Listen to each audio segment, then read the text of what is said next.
एक क्वेश्चन है, इसमें बोला क्या गया है, मुझे प्रोग्राम बनाना है जिसमें मुझे 7 वंडर्स ऑफ द वर्ल्ड उनकी कंट्री के साथ 2 अलग अलग एरे में स्टोर करने हैं। एक एरे में आएगा 7 वंडर और एक एरे में आएगा कंट्री। अब ये दोनों सीक्वेंस में होंगे। जैसे यहाँ पर जो मेरा पहला 7 वंडर है तो दूसरे एरे में भी पहले में उसी की कंट्री होनी चाहिए। इसी तरीके से सेकंड में जो है यहाँ पर भी उसी का करस्पॉन्डिंग वही वाली वैल्यू होनी चाहिए। यहाँ तक समझ में आ गया। अब उसके बाद तीसरा चीज़ मुझे यहाँ बोली है कि भाई मुझे यहाँ एक इनपुट में लेनी है कंट्री यूज़र से। फिर उसके बाद हमें लीनियर सर्च लगानी है। मुझे करना क्या है, जो मेरा दूसरा एरे है ना कंट्री वाला, उसमें मुझे वो ढूंढना है कि जो उसने कंट्री इनपुट में दी वो है या नहीं है। तो जैसे इनपुट फॉर एग्जांपल मेरे को उसने यूज़र ने इंडिया इनपुट में दिया, तो मैं देखूंगा कि क्या जो मेरा दूसरा एरे है जिसमें मैंने कंट्री स्टोर करके रखी हुई उसमें कहीं इंडिया है। तो उसमें यहाँ इंडिया मिल गया, तो इंडिया मिल गया तो पहले तो मैं उसको प्रिंट करूँगा। फिर उसके कॉरस्पॉन्डिंग जो 7 वंडर है, अब इंडिया कौन सी लोकेशन पे है, देखो पहले पे मैक्सिको, दूसरे पे ब्राज़ील, तीसरे पे इंडिया। तो उसी तरीके से अगर तीसरे पे इंडिया है तो मुझे जो मेरा दूसरा एरे है जिसमें मैंने 7 वंडर रखे हुए उसकी तीसरी वैल्यू को उसके सामने प्रिंट करना है।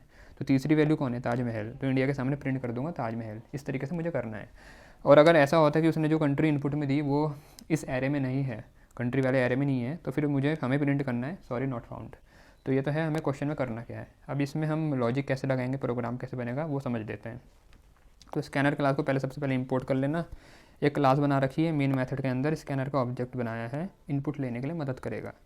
अब 2 एरे हमें बनाने थे, ठीक है ना। हमें बेसिकली 2 एरे उनकी लोकेशन के साथ इनिशलाइज करने थे, तो हमने वही करा है। हमें ये इनपुट में नहीं लेने, हमें यहाँ पर खुद से बनाने हैं। तो एक वंडर नाम का एरे और एक कंट्री नाम का एरे बनाया है जिसमें सीक्वेंस में हमने वैल्यू डाल दी। पहले वाले में 7 वंडर्स हैं, दूसरे वाले में उनकी कंट्रीज़ हैं। अब हमने एक कंट्री इनपुट में ली यूज़र से, तो उसने जब कंट्री इनपुट में देगा तो मैंने नेक्स्ट लाइन मेथड की मदद से कंट्री क्योंकि स्ट्रिंग है तो उसको इनपुट में ले लिया और वह आ गई सर्च नाम के वेरिएबल में। अब हमने एक फ्लैग वेरिएबल बनाया जो सिर्फ इतने से मदद करेगा कि ये बताएगा कि हमारी जो सर्च है वो सक्सेसफुल हुई या नहीं हुई। होगी तो इसकी वैल्यू ट्रू हो जाएगी, नहीं होगी तो इसकी वैल्यू फॉल्स ही रहेगी। अब आते हैं अपने लूप पे। तो लूप चल रहा है 0 से <7। अब <7 क्यों चल रहा है, क्योंकि जैसे मेरा यहाँ पर देखो हमें क्या करना है, सर्च हमें कंट्री सर्च करनी है। अब कंट्री टोटल है 7, तो जैसे मेरी जो पहली कंट्री है मैक्सिको, उसका लोकेशन है 0 इंडेक्स में, ब्राज़ील 1, इंडिया 2, चाइना 3, ये 4, ये 5 और 6। तो आखिरी कंट्री मेरी 6 इंडेक्स पे है। तो मतलब मेरे को लूप 0 से लेकर के <7 मतलब 6 तक चलाना है। जब लूप चल रहा होगा तो हम करेंगे क्या, हमें बस कंपेयर करना है कि जो उसने इनपुट में दिया, इनपुट में जो उसने दिया वो किस में है, वो सर्च नाम के वेरिएबल में है। तो वो चीज़ और जो मेरे एरे में हर एक लोकेशन में कंट्री रखी हुई क्या वो किसी से मैच करती है। तो जैसे मान लो उसने इंडिया दिया तो पहले मैं क्या करूँगा, इंडिया को रखूँगा यहाँ और इसको इंडेक्स में जो पहली वैल्यू है, जो पहले इंडेक्स की वैल्यू है बेसिकली, उसके साथ कंपेयर करूँगा। तो मैंने इंडिया को मैक्सिको के साथ कंपेयर करके देखा कि क्या ये सेम है कि नहीं है। आगे बढ़ा, फिर पहले इंडेक्स में आया, पहले इंडेक्स में कौन है, ब्राज़ील, उसके साथ इंडिया को कंपेयर करा कि क्या दोनों मैच कर रहे हैं, नहीं कर रहे। फिर अगले इंडेक्स में आया, सेकंड इंडेक्स में, वहाँ इंडिया था, तो इंडिया को इंडिया के साथ मैच किया, इस बार मैच कर जाएंगे। तो यहाँ पर ये हो रहा है। तो यहाँ पर जो सर्च में दिया है, मान लो उसने सर्च में इंडिया दिया और हमारे कंट्री की जो वैल्यू है बारी बारी वो उसके साथ कंपेयर कर रहा है, ये इस लूप के अंदर हो रहा। तो यहाँ पर इंडिया के केस में वो जब कंट्री और यहाँ पर वैल्यू बनी होगी आई की 2, तो जब आई की 2 वैल्यू के लिए लूप चला होगा तो उस केस में कंट्री और यहाँ पर 2 आया होगा इस तरीके से। और कंट्री के सेकंड इंडेक्स पे कौन है, इंडिया है ना, तो वहाँ पर इंडिया आ गया। तो जब इंडिया यहाँ पर आ गया और हम कर क्या रहे हैं, यहाँ पर कंपेयर कर रहे इक्वल्स इग्नोर केस मेथड की मदद से। इक्वल्स इग्नोर केस मेथड का ही यूज़ करना, यहाँ पर इक्वल्स मेथड का यूज़ नहीं करेंगे। ऐसा क्यों, क्योंकि इक्वल्स इग्नोर केस मेथड जो केस होते हैं हमारे, मतलब कि मैंने स्मॉल केस का यूज़ किया या कैपिटल केस का, उसको इग्नोर कर देता है। तो उसका इसलिए हम यहाँ पर उसका यूज़ कर रहे हैं, क्योंकि भाई यूज़र क्या पता इंडिया को ऐसे ना दे करके पूरा इंडिया को कैपिटल में दे दे। अब पूरा इंडिया कैपिटल में है और मेरे एरे में जो स्टोर है वो इंडिया ऐसा है, तो दोनों एग्जैक्टली सेम नहीं है अगर मैं केस की बात करूँ। पर हमें केस से मतलब नहीं है ना भाई, जो अल्फ़ाबेट है वो तो एग्जैक्टली मैचिंग है। तो इसलिए हमें यहाँ पर इक्वल्स इग्नोर केस मेथड का यूज़ करना पड़ेगा जब हमें केस से मतलब नहीं होता। बात समझ में आ रही, तो इसलिए इस वाले मेथड का यहाँ यूज़ होगा। अब जैसे यहाँ पर इंडिया मैच कर जाएगा तो मुझे फिर क्या करना था, प्रिंट करनी थी वो कंट्री, तो मैंने यहाँ वही करा, वो कंट्री प्रिंट हो जाएगी। तो जैसे कंट्री उस लोकेशन पे जो है उस इंडेक्स पे, तो यहाँ पर इंडिया है तो इंडिया प्रिंट हो गई। उसके आगे हमने एक स्पेस दे के उसका उस दूसरे एरे का जो उसी लोकेशन पे वंडर है वो भी प्रिंट कर दिया। तो यहाँ पर कुछ ऐसा बना होगा, वंडर और आई की वैल्यू 2। अब वंडर के जो एरे है उसकी सेकंड इंडेक्स पे कौन है, वहाँ ताजमहल है, तो वहाँ पर इंडिया के सामने ताजमहल प्रिंट हो जाएगा। इस तरीके से काम हो रहा, ठीक है ना। और उसके बाद हमने क्या करा, हमने जो फ्लैग था हमारा उसको ट्रू कर दिया, क्योंकि हमारी जो सर्चिंग है, जो लीनियर सर्चिंग यहाँ चल रही है वो सक्सेसफुल हो चुकी है। और हम ब्रेक करके, ब्रेक लिखने के बाद क्या होता है, हम लूप के बाहर आ जाते हैं, क्योंकि काम हो गया ना हमारा। तो अब करना क्या लूप के अंदर रह के। अब इसके बाद हमने क्या किया, हमने यहाँ पर इफ़ कंडीशन लगाई कि if not of is found. देखो इस फाउंड मेरा क्या है, इस फाउंड मेरा जब मेरे को लोकेशन मिलेगी उस केस में तो मेरा वो ट्रू हो चुका है, जैसे अभी इंडिया के केस में ट्रू हो गया होगा। तो अगर मैं किसी का नॉट करता हूँ तो वो अभी यहाँ इस फाउंड अगर ट्रू था उसका नॉट करेंगे तो फॉल्स हो जाएगा। तो ऐसा बनेगा इफ़ फॉल्स। अब अगर इफ़ के अंदर फॉल्स आता है, वो कंडीशन चलती नहीं है, तो उस केस में ये कंडीशन नहीं चलेगी। तो जैसे इंडिया वाले केस में ये कंडीशन नहीं चलेगी और हमें ये चलानी भी नहीं है भाई। ये कंडीशन जो सॉरी नॉट फाउंड है, जो इसके अंदर हम प्रिंट कर रहे हैं, तो तब चलेगा ना जब हमें कंट्री नहीं मिलेगी। तो ये इसी तरीके से हमने बना रखी है कि अगर मेरे को वो जो वेरिएबल है उसकी वैल्यू ट्रू हो जाती है तो ये कंडीशन नहीं चलेगी, क्योंकि हम यहाँ पर उस वेरिएबल का नॉट कर रहे हैं, ठीक है। लेकिन अगर मेरे को कंट्री नहीं मिलती, मान लो ये पूरा चल गया होता लूप और मैंने यूएसए इनपुट में दिया, तो यूएसए मेरे एरे में कहीं पर भी नहीं है, तो उस केस में क्या होता, यहाँ इस फाउंड की वैल्यू ट्रू नहीं होती।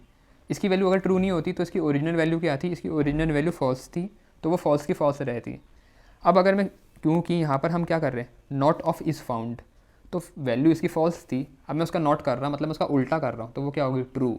तो यहाँ पर इफ़ ट्रू बना, और अगर इफ़ के अंदर ट्रू होता है तो वो कंडीशन चल जाती है, तो तब प्रिंट हो जाता है कि सॉरी नॉट फाउंड, जो कि ठीक है, ठीक है। क्योंकि इनपुट में ऐसी कंट्री आई थी जो कहीं पर भी नहीं थी, मेरे एरिया में कहीं भी नहीं थी, तो उस केस में प्रिंट हो रहा है सॉरी नॉट फाउंड, और यही हमें प्रिंट करना है। उसके बाद हमने क्या किया, इफ़ को क्लोज़ किया, फिर मेन को क्लोज़ कर दिया और क्लास को क्लोज़ कर दिया। तो मुझे उम्मीद है तुम्हें इसका लॉजिक समझ में आ गया होगा। ये ICSE 2023 का क्वेश्चन पेपर में आ रखा है क्वेश्चन, ठीक है, और लीनियर सर्च का क्वेश्चन है, तो और इम्पॉर्टेंट क्वेश्चन भी है। इस क्वेश्चन में बोला है हमें कि डिफाइन करनी है class to accept value into an array of double data type. एक क्लास बनाओ और एक एरे में इनपुट करो value of double data type, जिसका डेटा टाइप होगा डबल, ठीक है। क्वेश्चन को पढ़ते हो ना जब, तो जो इंपॉर्टेंट बातें हैं उनको नोट कर लिया करो कि डबल डेटा टाइप का एक एरे बनाना है जिसका साइज होगा 20।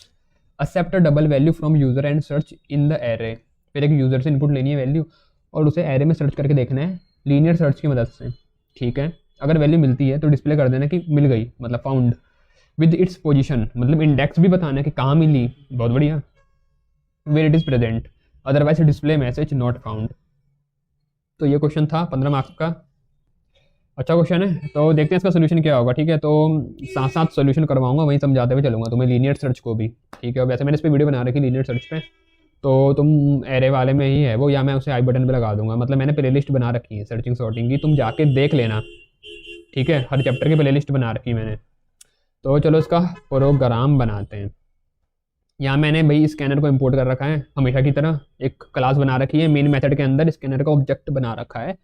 अब हमें सबसे पहले बोला एक एरे लेना है, तो भैया एक एरे ले लिया, int a equal to new int size बोला था 20।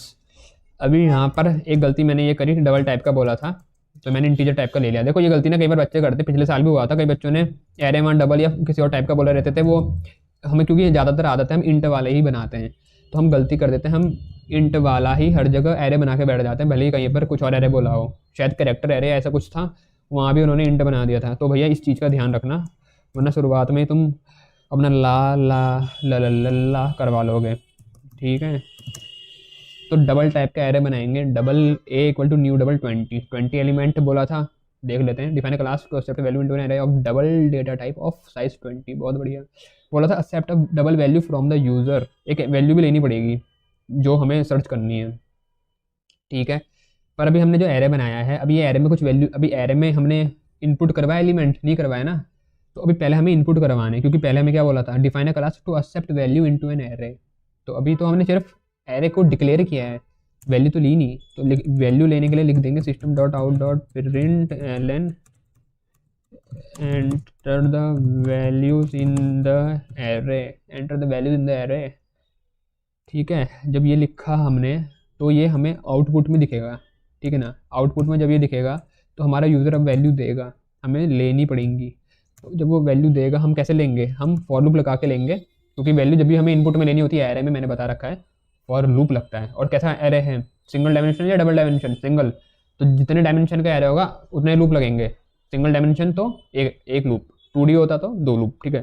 तो int i equal to 0, i less than कहाँ तक चलेगा, 20 बोला है तो हमें साइज़ पता है तो लेस देन 20 चलाऊंगा और आई प्लस प्लस, ठीक है। जब हमें साइज़ दे रखा तो हमें फिर अपना दिमाग ज़्यादा नहीं लगाना, वैसे भी हम अपना दिमाग ज़्यादा लगाते भी नहीं है, खर्च हो जाएगा ना भाई, खर्च तो नहीं करना दिमाग हमने अपना। और int i equal to 0, i less than 20, i plus plus, बहुत बढ़िया। अब जब ये लूप चलेगा 20 बार चलेगा, 20 बार चलेगा, हर इंडेक्स में जाएगा ये एरे के, 0 से लेकर के लेस देन 20 मतलब 19 तक, 19 हमारा आखिरी इंडेक्स होगा। हमें करना क्या है, हमें एलिमेंट यूज़र से इनपुट में लेने हैं, तो यूज़र से इनपुट लेने हैं एलिमेंट और आई इंडेक्स में डालने हैं। तो ये लिखा मैंने ए का I equal to S C dot next double, क्योंकि जो एरे में इनपुट वो देगा वैल्यू वो डबल टाइप की होगी, क्योंकि डबल टाइप का हमारा एरे बना हुआ है, ठीक है। अब जब ये हो गया हमारा तो नेक्स्ट डबल, और हमने में एलिमेंट सारे भर दिए जो जो भरने थे। उसके बाद हमें बोला accept double value from user.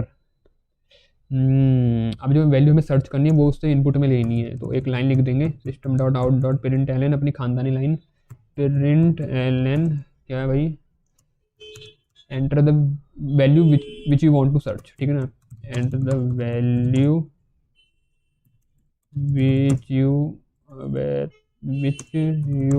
want to search, which you want to search। अब वो वैल्यू देगा तो हमें लेने का फिर से प्रबंध करना पड़ेगा, तो डबल टाइप की वैल्यू देगा वो, डबल किस में रखें, डबल को भी वेरिएबल का तुम नाम ले सकते हो, डबल मैंने वैल ले लिया, वैल, इसमें वो वैल्यू देगा next in next double double, ठीक है। यहाँ भी गलती करते हैं बच्चे, नेक्स्ट डबल आएगा क्योंकि हम डबल टाइप की वैल्यू इनपुट में ले रहे हैं। बहुत बढ़िया, डबल टाइप की वैल्यू वो देगा, एरे भी डबल टाइप का है और वैल्यू जो हमने इनपुट ली वो भी डबल टाइप की है। अब ये जो वैल्यू हमारे पास आई, enter the value which you want to search, तो हमें करना क्या है, हमें बोला भैया लीनियर सर्च की मदद से वैल्यू ले रखी है, अब इसको सर्च करनी है। बहुत बढ़िया, मिल गई तो फाउंड बोल देंगे, वरना नॉट फाउंड जो भी है। अब वैल्यू हमने ले ली, एरे में हमने वैल्यू एरे में भी भर रखी है, जो 20 हमारे एलिमेंट्स है वो इनपुट ले लिए, उसके बाद जो वैल्यू सर्च करनी है वो भी उससे ले ली यूज़र से। अब जो काम हमारा है वो क्या है, लीनियर सर्च लगाने का।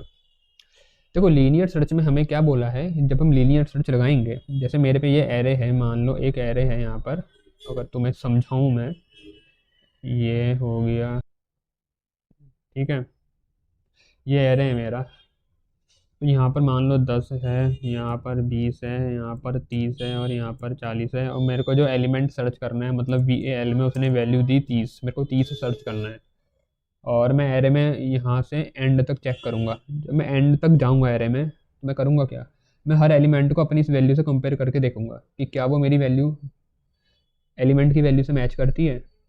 जिस समय मैच करेगी तो हमें पता चल जाएगा कि हमें वो एलिमेंट मिल चुका है। तो हमें एक कंडीशन लगानी पड़ेगी कि क्या इफ़ मेरी जो ये वैल्यू है VAL वाली, क्या ये एरे के एलिमेंट से मैच करती है। पहले तो हम ढूंढेंगे ना, तो पहले ये जुगाड़ बनाएंगे लूप के अंदर कि क्या वो मेरी वैल्यू मैच करती है, तो फिर से फॉर लूप लगेगा। क्यों, अब हम एलिमेंट ढूंढने के लिए लगा रहे हैं। इंट शुरुआत कहाँ से होगी, स्टार्टिंग से, i इक्वल टू 0, आई चलेगा कहाँ तक, i लेस देन 20 और i प्लस प्लस। जब ये हो गया हमारा, ठीक है, काम, तो हमने इसके अंदर करना क्या है, हमने इसके अंदर क्या करना है, हर एलिमेंट में आऊँगा, कंडीशन लगाऊंगा, इफ़ अगर मेरा जो एरे का एलिमेंट है, एरे का एलिमेंट कैसे पता करूँगा, एरे का नाम है ए, एलिमेंट किससे, आई इंडेक्स से डिनोट होगा, तो ए आई कुल मिला के एलिमेंट बन गया मेरा। ए का मतलब है पूरा एरे और आई बताता है कौन सा इंडेक्स वाला एलिमेंट। तो आई, जैसे आई की वैल्यू 0 है और बाहर लिखा है ए, तो ए का 0 मतलब ए के 0 इंडेक्स वाली वैल्यू, तो ए के 0 में कौन है 10, तो पहली बार जो ए का आई है, जब आई की वैल्यू 0 होगी तो ये बन गया होगा 10। तो मैं चेक करूँगा इसी तरीके से, मतलब हर बार हम बारी बारी हर एक एलिमेंट में आ रहे हैं, तो मैं चेक करूँगा कि अगर ये एलिमेंट मेरा इक्वल हो जाता है वैल्यू से, जो वैल्यू हमें दे रखी है, इक्वल जब भी हम चेक करते हैं तो डबल इक्वल टू लगते हैं, ये कंपैरिजन करने के लिए, ठीक है, कि भाई इधर वाली वैल्यू और इधर वाली क्या सेम है, इक्वल टू हमने लिखा। जब ऐसा हो जाए तो हम समझ जाएंगे कि मतलब मुझे एलिमेंट मिल चुका है, तभी मेरी वैल्यू जो मैंने इनपुट लिया था यूज़र से, जो मेरे को सर्च करना था, वो वाला VAL जो वेरिएबल में है वो वाली वैल्यू और जो एरे की वैल्यू है वो सेम होगी, मतलब एलिमेंट मिल गया। जैसे मुझे पता चल गया कि मुझे एलिमेंट मिल गया, मेरे को उसका इंडेक्स निकालना है। उसका क्या निकालना है, जोर से बोलो, क्या? इंडेक्स। तो एक वेरिएबल बना देता हूँ ऊपर यहाँ पर इंट इंडेक्स करके, और इसकी वैल्यू मैंने जानबूझ के -1 दी। क्यों दी, इसके पीछे का कारण भी बताता हूँ, अभी बताता हूँ। देखो पहले तो ये देख लो कि मैंने इंडेक्स को इंटीजर टाइप का वेरिएबल लिया है, क्योंकि इंडेक्स इंटीजर टाइप में होता है, ठीक है, ये बात याद रखना, कभी भी पॉइंट में नहीं होता। ये एरे के इंडेक्स की खासियत है। दूसरी चीज़, एरे का इंडेक्स कभी भी नेगेटिव नहीं होता। तो आप बोलोगे तो भैया आप ये -1 क्यों लेके बैठे हुए हो? आप एक तो बोल रहे हो कि नेगेटिव नहीं होता और आपने -1 ले लिया है। नेगेटिव नहीं होता तभी तो -1 लिया है भाई। पीछे का कारण ये है, अभी मैंने इंडेक्स -1 लिया है। अभी देखो क्या करता हूँ इसके साथ। मैंने अभी तुम्हें बोला कि मैं यहाँ पर इंडेक्स को अपने पास रख लूँगा। तो मैं इंडेक्स को कैसे रखूँगा? इंडेक्स मुझे कैसे पता चलेगा कहाँ है? आई की वैल्यू बताएगी इंडेक्स को, क्योंकि जो आई की वैल्यू है वही तो मेरा इंडेक्स है। उसको बस मैं जैसे मुझे पता चला कि मेरे को एलिमेंट मिल गया, तो उस आई को उठा के मैं इंडेक्स में डाल दूंगा कि मेरे को इंडेक्स मिल गया है। और उसके बाद मैंने कर दिया ब्रेक। ब्रेक मतलब अब मेरे को आगे लूप चलाने की ज़रूरत नहीं है, मैं इस लूप के बाहर आ जाऊँगा, क्योंकि भैया एलिमेंट मिल गया है। तो इंडेक्स में मेरा कौन आया? जो मेरा इंडेक्स है वो आ गया, और जो एलिमेंट है वो तो मुझे पता ही है कौन सा है, VAL है वो एलिमेंट, ठीक है ना। वो मैच हो गया, तो चाहे हम ए का आई बोलें या VAL बोलें, बात तो एक ही है। तो एलिमेंट VAL के अंदर है और इंडेक्स में मेरा इंडेक्स आ गया है। अब बात जो ये थी कि मैंने -1 लिया है, क्यों, कारण क्या है, वो भी तुम्हें एंड में समझ में आएगा जब मैं तुम्हें इसकी कंडीशन बताऊंगा फाइनल वाली, जब हम प्रिंट कर रहे होंगे। पहले बताओ, इतना समझ में आया ना कि फॉर लूप के अंदर हमने कंडीशन चेक करी कि क्या मेरा एलिमेंट और एरे का एलिमेंट और जो इनपुट दिया यूज़र ने चेक करने के लिए, वो दोनों एलिमेंट मैच होते हैं या नहीं होते हैं। मैच हो गए, बहुत बढ़िया। हमने उसका इंडेक्स उठा के अपने पास रख लिया इंडेक्स नाम की वेरिएबल में। आखिरी में हम एक कंडीशन लगाएंगे, अब यहाँ समझेंगे। देखो मैंने लिखी कंडीशन, इफ़ अगर मेरा इंडेक्स है -1 तो मैं प्रिंट कर दूंगा सिस्टम डॉट पेरेंट। क्या बोला था प्रिंट करने को इसने बोला था नॉट फाउंड, तो लिख दूंगा मैं नॉट फाउंड, FOUND फाउंड, और ये हुआ, ठीक है। अब देखो मैंने ये कि लिखा कि अगर इंडेक्स मेरा -1 है तो नॉट फाउंड करो। अब सुनो बात, मैंने स्टार्टिंग में इंडेक्स को वैल्यू दी थी -1, और तुम्हें मैंने ये भी बताया था कि इंडेक्स की वैल्यू कभी -1 नहीं हो सकती। मतलब जो भी हमारा एरे होता है उसकी वैल्यू -1 नहीं होती। तो हमने दी क्यों -1? हमने -1 जानबूझ के दी, क्योंकि अगर मुझे यहाँ पर एलिमेंट नहीं मिल रहा है, इस लूप के अंदर मुझे अगर एलिमेंट नहीं मिला भाई, जो ये कंडीशन है, मतलब जैसे मेरा जो भी एलिमेंट है और जो मेरा एरे है, ठीक है, एक तो एरे हो गया, एक एलिमेंट है जो यूज़र ने दिया है। अगर वो एलिमेंट मेरे एरे के अंदर प्रेजेंट नहीं है तो ये कंडीशन कभी भी नहीं चलेगी ना। जब एरे में वो एलिमेंट ही नहीं है तो वो मैच कभी होगा ही नहीं। जो यूज़र ने इनपुट दिया है वो और एरे का एलिमेंट वो कभी मैच ही नहीं करेंगे, क्योंकि वो अगर उसके अंदर है ही नहीं तो मैच कहाँ से करेगा? मैच ही नहीं करेगा। तो मेरी कभी भी इफ़ वाली कंडीशन नहीं चलेगी, कभी भी इफ़ वाली कंडीशन नहीं चलेगी। तो इंडेक्स में आई की वैल्यू असाइन नहीं होगी, और जब ऐसा नहीं होगा तो इंडेक्स की वैल्यू जैसी है वैसी ही रहेगी। तो कहने का मतलब ये है कि अगर ये मेरा लूप पूरा चल गया और इंडेक्स की वैल्यू में कोई भी परिवर्तन नहीं आया, वो -1 ही रही, तो हमें समझ में आ जाएगा कि मुझे एलिमेंट नहीं मिला है, इसलिए हमने प्रिंट कर दिया not found. By chance element मिल जाता है और ये कंडीशन चल जाती है, तो इंडेक्स की वैल्यू है वो रिप्लेस हो जाएगी आई की वैल्यू से, और आई की वैल्यू कोई भी पॉजिटिव इंटीजर हो सकती है, 0 से लेकर के कुछ भी, जितना बड़ा एरे होगा, और एलिमेंट हमारा कुछ भी हो, कुछ भी मतलब किसी भी इंडेक्स में हो सकता है ना, एरे कितना भी बड़ा हो सकता है।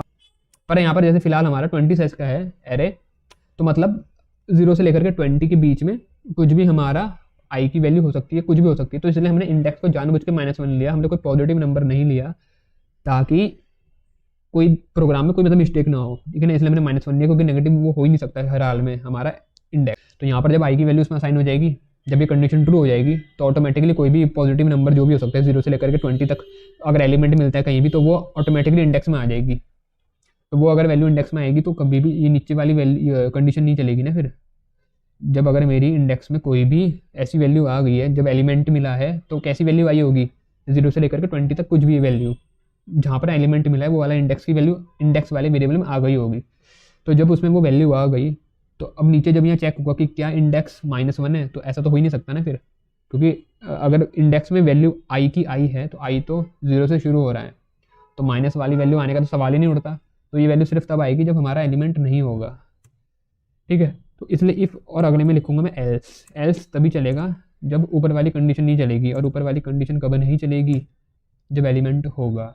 ठीक है, तो इफ़ -1 है तो लिख दो नॉट फाउंड, लेकिन अगर एलिमेंट होगा तो एल्स वाला चलेगा। तो एल्स वाला चलेगा तो क्या करूँगा, लिख दूंगा system dot out dot print element, element की वैल्यू थी हमारी BAL नाम के वेरिएबल में। ठीक है, एलिमेंट ये फाउंड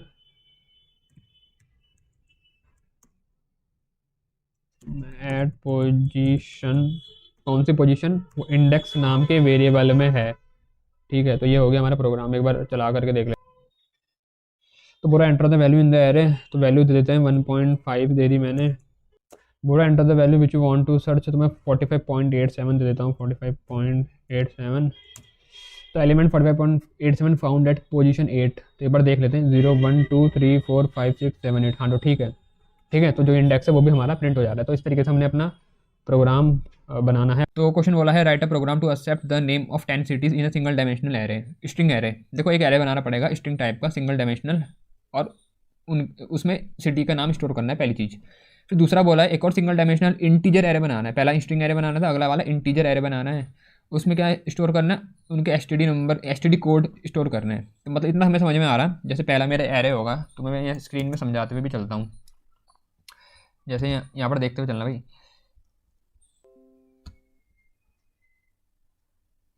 जैसे मैंने एक एरे बना रखा है, ये इसमें मैं सिटी स्टोर कर रहा हूँ। ठीक है, फॉर एग्जांपल कुछ सिटी हैं, एक अभी एग्जांपल के मान लेता हूँ 5 सिटी हैं। ठीक है, 0 1 2 3 4 ये इनके इंडेक्स हो गए। तो एक और मैं एरे बनाऊँगा इसके बाद। ठीक है, इसके कॉरस्पॉन्डिंग एक और एरे बनेगा, क्योंकि क्वेश्चन बोला 2 एरे बनेंगे, तो 1 2 3, वैसे क्वेश्चन में 10 10 साइज़ के हैं, मैं समझाने के लिए सिर्फ 5 5 साइज़ के बना रहा हूँ। ठीक है, तो 0 1 2 3 4। मान लो पहला एरे है जो ये सिटी स्टोर करने के लिए, मैंने इसका नाम सिटी रख दिया एरे का। ठीक है, ये पहला वाला एरे है, ये सिटीज़ को स्टोर करेगा। ऐसे दूसरा वाला एरे है जो नीचे वाला है, ये तो चलो ऊपर वाला सिटी के लिए हो गया पूरा। नीचे वाला एरे इनके एसटीडी कोड्स हैं जो वो रखेगा स्टोर करके, ये वाला जो एरे नीचे वाला। ठीक है, तो ये 2 एरे बना दिए। अब इसमें देखो, इसमें जो इम्पोर्टेंट बात है वो ये है, जैसे मैंने सिटी स्टोर करी ऊपर वाले में। ठीक है ना, जैसे ऊपर वाला एरे मेरा, इसमें मैंने सिटी रखी होंगी, सिटी के नाम स्टोर करके रखे होंगे। तो 2 4 नाम लिख देता हूँ। जैसे पहले वाले में मान लो कानपुर है, तो KANPUR कानपुर, छोटे छोटे में लिख रहा हूँ भाई क्योंकि साइज़ बहुत छोटा हो गया। तो पहले में कानपुर है फॉर एग्जांपल, अगले में है सूरत, सूरत हो गया। तीसरे में लिख देते हैं लखनऊ हो गया, लखनऊ सिटी। और कोई 1 2 सिटी डालते हैं, कोटा डाल देता हूँ, कोटा। और कोई छोटी सी और कोई सिटी, हुबली, छोटा नाम है ये। ठीक है, हुबली नाम तो सुना ही होगा, नाम सुना है। चलो आगे बढ़ते हैं। तो ये 4 सिटी हैं, 5 सिटी हैं। अब देखो मेरे को ऐसा करना है, जो ये सिटी है ना, जैसे मैंने कानपुर यहाँ पर लिखी, तो कानपुर का जो कॉरस्पॉन्डिंग कोड होगा एसटीडी, वो वाला इस वाले ब्लॉक में लिखूंगा 0 वाले इंडेक्स में। अब जैसे सूरत 1 पे है, तो जो 1 पे है सूरत, तो उसका जो कॉरस्पॉन्डिंग एसटीडी कोड होगा वो 1 वाले इंडेक्स में आएगा। ऐसे 2 में लखनऊ है, तो इसका जो कॉरस्पॉन्डिंग एसटीडी कोड होता है लखनऊ का, जो भी होता है, उसको मैं डालूंगा किस में, दूसरे वाले इंडेक्स में। ऐसे कोटा का जो भी कोड होगा, इसका 744 होता है, तो उसको मैं डालूंगा ये 3 वाले इंडेक्स में। ऐसी हुबली का चौथे वाले इंडेक्स में डालूंगा जो भी इसका एसटीडी कोड होगा। ठीक है, इसका 836 होता है, तो यहाँ पर आएगा। इस तरीके से हमारा एरे बनेंगे दोनों में, ये बता रहा हूँ। अब देखो ये क्वेश्चन इंपॉर्टेंट इसलिए है, अभी तुम्हें ऐसा बोला है कि सिटी और उसके एसटीडी कोड स्टोर करने हैं। पेपर में ऐसा भी आ सकता है, एक स्टूडेंट 10 क्लास के स्टूडेंट, मतलब मान लो क्लास में 10 स्टूडेंट है, तो तुम्हें 2 एरे बनाने हैं। पहले एरे में तुम स्टूडेंट के नाम स्टोर करोगे, अगले एरे जो सेकंड एरे होगा उसमें तुम उनके परसेंटेज को स्टोर करोगे, और तब तुम्हें बोलेंगे कि बच्चे का नाम सर्च करो और बताओ कि उसकी परसेंटेज कितनी है। तो भैया ये जो क्वेश्चन है ना, ये बहुत तरीके से आ सकता है। ठीक है, ऐसे तुम्हें बोल दिया जाए कि भाई स्टूडेंट का नाम स्टोर करना है, उनकी एज दूसरे उसमें स्टोर करनी है, या कोई इंप्लॉय का नाम स्टोर करना है पहले एरे में, दूसरे एरे में उन सबकी एज स्टोर करनी है, और सर्च करना है इंप्लॉय को। अगर मिलता है तो उसकी एज प्रिंट कर दो, या उसका डेजिग्नेशन प्रिंट कर दो जो भी दूसरे एरे में स्टोर करने को बोला है, और नहीं मिलता है तो प्रिंट कर दो सर्च अनसक्सेसफुल। तो मतलब ये क्वेश्चन को ना इस तरीके से मत करना कि यही क्वेश्चन यही वाला आ सकता है। भाई इस वैरायटी के बहुत सारे आ सकते हैं, ये बता रहा हूँ मैं। जहाँ पर 2 एरे बनेंगे, तो तुम्हें ये समझना है इसमें कि हम किस तरीके से काम करेंगे, कि भाई पहले एरे में हम कैसे सर्चिंग करेंगे, फिर जब पहले में मिल जाती है वो चीज़, तो उसके कॉरस्पॉन्डिंग दूसरे एरे में उसी इंडेक्स से कैसे प्रिंट करवाऊंगा, वो तुम्हें वो उस पॉइंट ऑफ व्यू से तुम्हें क्वेश्चन समझना है। आ रही बात समझ में? तो चलो क्वेश्चन को शुरू करते हैं। सीधा इसका कोड बनाता हूँ ब्लू जे पे, साथ साथ बना लेना, नहीं बनाते साथ साथ तो कॉपी कर लेना या समझ लेना। ठीक है, तो एक क्लास बना लेता हूँ। और देखो जब कोड करूँगा ना, यहाँ पर एक प्रॉब्लम आएगी बहुत जो वैसी प्रॉब्लम है, मतलब कईयों को पता नहीं रहती, तुम्हारे टीचर को भी क्या पता ना पता हो, तो उस पर ध्यान देना, मैं तुम्हें बताऊंगा वो सॉल्व कैसे होगी, ठीक है ना। तो वो भी इंपॉर्टेंट बात है जो मैं इसमें कवर करूंगा, इसलिए मैं इस क्वेश्चन को लेकर के आया ताकि तुम्हें ये चीज़ें पता चल जाए तुम्हारे एग्जाम आने से पहले कम से कम। तो इस क्लास का नाम रख देते हैं, कुछ भी का नाम रख देता हूँ STD, ठीक है ना। बन गई क्लास। अब इसको करते हैं, कोड लिखते हैं इसमें, तो साथ साथ कॉपी पेन निकाल लो भाई, अच्छा रहेगा। तो सबसे पहले इंपोर्ट कर लेंगे अपने पैकेज को, इंपोर्ट java.util. एस्ट्रिक्स, ठीक है जी। उसके बाद क्लास बना लेंगे, क्लास का नाम क्या था, क्लास का नाम था STD। इसके बाद मेन मेथड आएगा हमारा public static void main string arcs. आगे मेन मेथड बनाने के बाद स्कैनर का एक ऑब्जेक्ट बना लेंगे, क्योंकि हमें इनपुट लेना है ना। स्कैनर SC इक्वल टू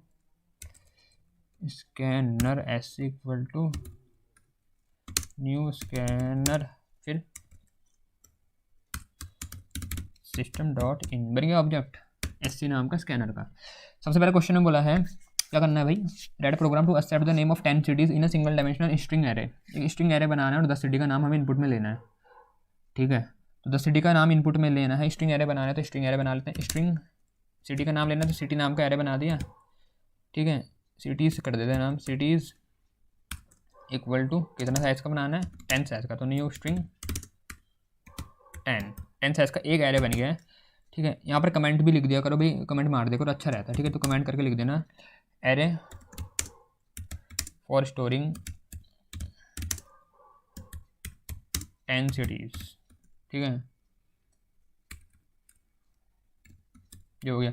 अब एक और एरे बनाना है मेरे को, किस लिए, STD जो उनके कोड होंगे वो स्टोर करने हैं, किन के, इन सिटीज़ के। तो एक और एरे बना लूँगा, इस बार इंटीजर टाइप का बोला था, इंट कोड लग देता हूँ उसका नाम, कोड्स, और इक्वल टू न्यू इंट 10, ठीक है। ये हो गया। अब यहाँ पर देखो ये 2 एरे बन गए मेरे, मतलब कुछ इस प्रकार का हो चुका होगा मेमोरी में। एक एरे बन गया होगा सिटी नाम का, एक कोड्स नाम का एरे बन गया होगा, जो जिनमें डिफ़ॉल्ट वैल्यू होगी। स्ट्रिंग वाले में क्या होगा, नल होगा पड़ा हुआ, इंट वाले में सब में 0 होगा, सारे इंडेक्स में। सारे इंडेक्स कितने होंगे एक बार तुम्हें बता भी देता हूँ यार, विजुलाइज कर लोगे तुम। जैसे ये है ना,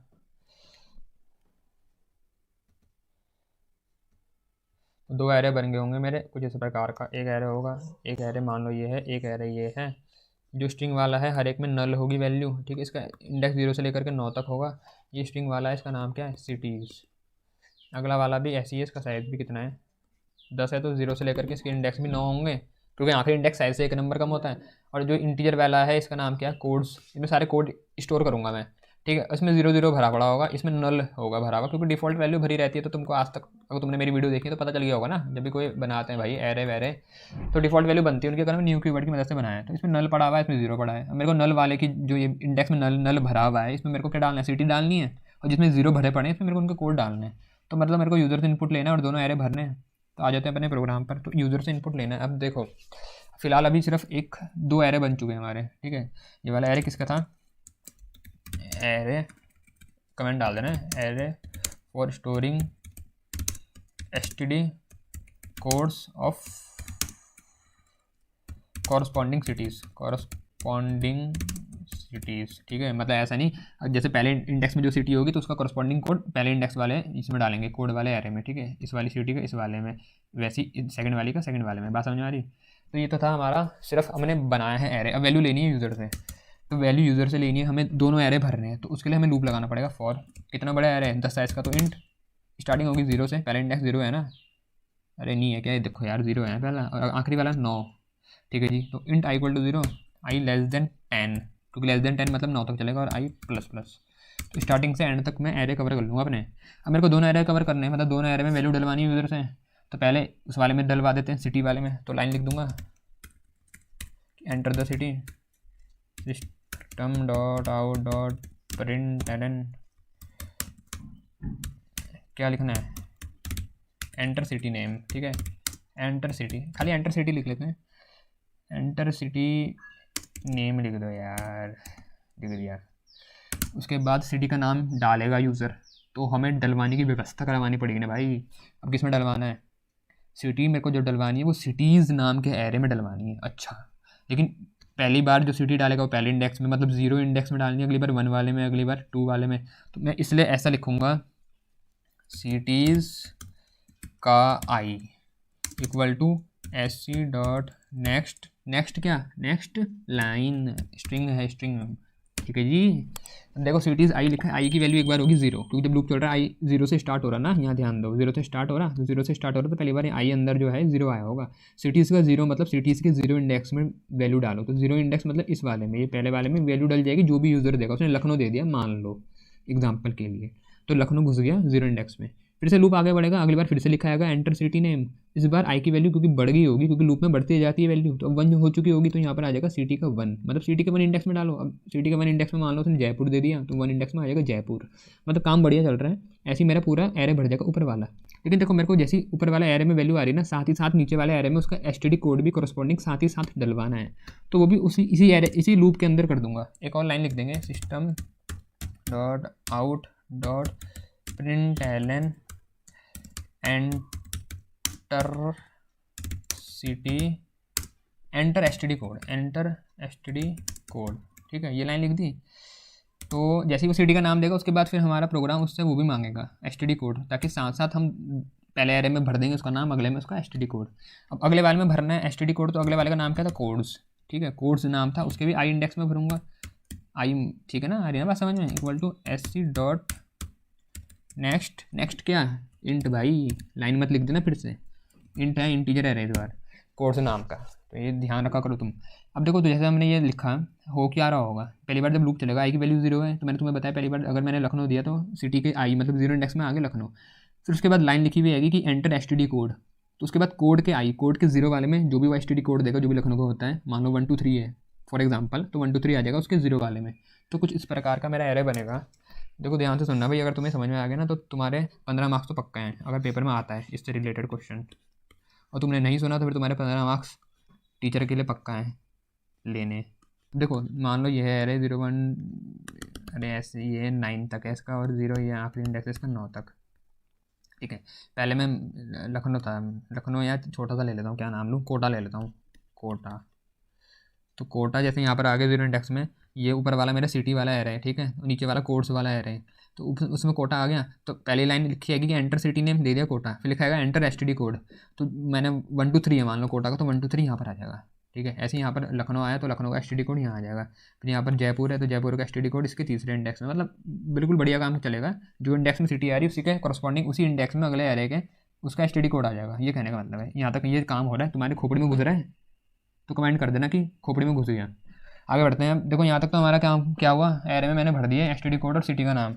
अब क्वेश्चन में बोला है क्या बोला क्वेश्चन में, search for the name of a city input by the user in the list.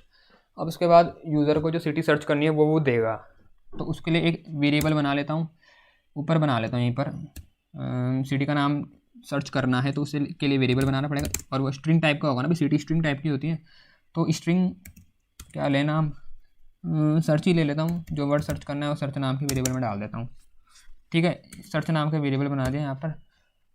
अब वो जो एलिमेंट मेरे को यूज़र देगा सर्च करने के लिए, तो उससे पहले यूज़र को बोलना पड़ेगा ना कि भाई अब दे दे तू, तो एक लाइन लिख दूंगा, system dot out dot println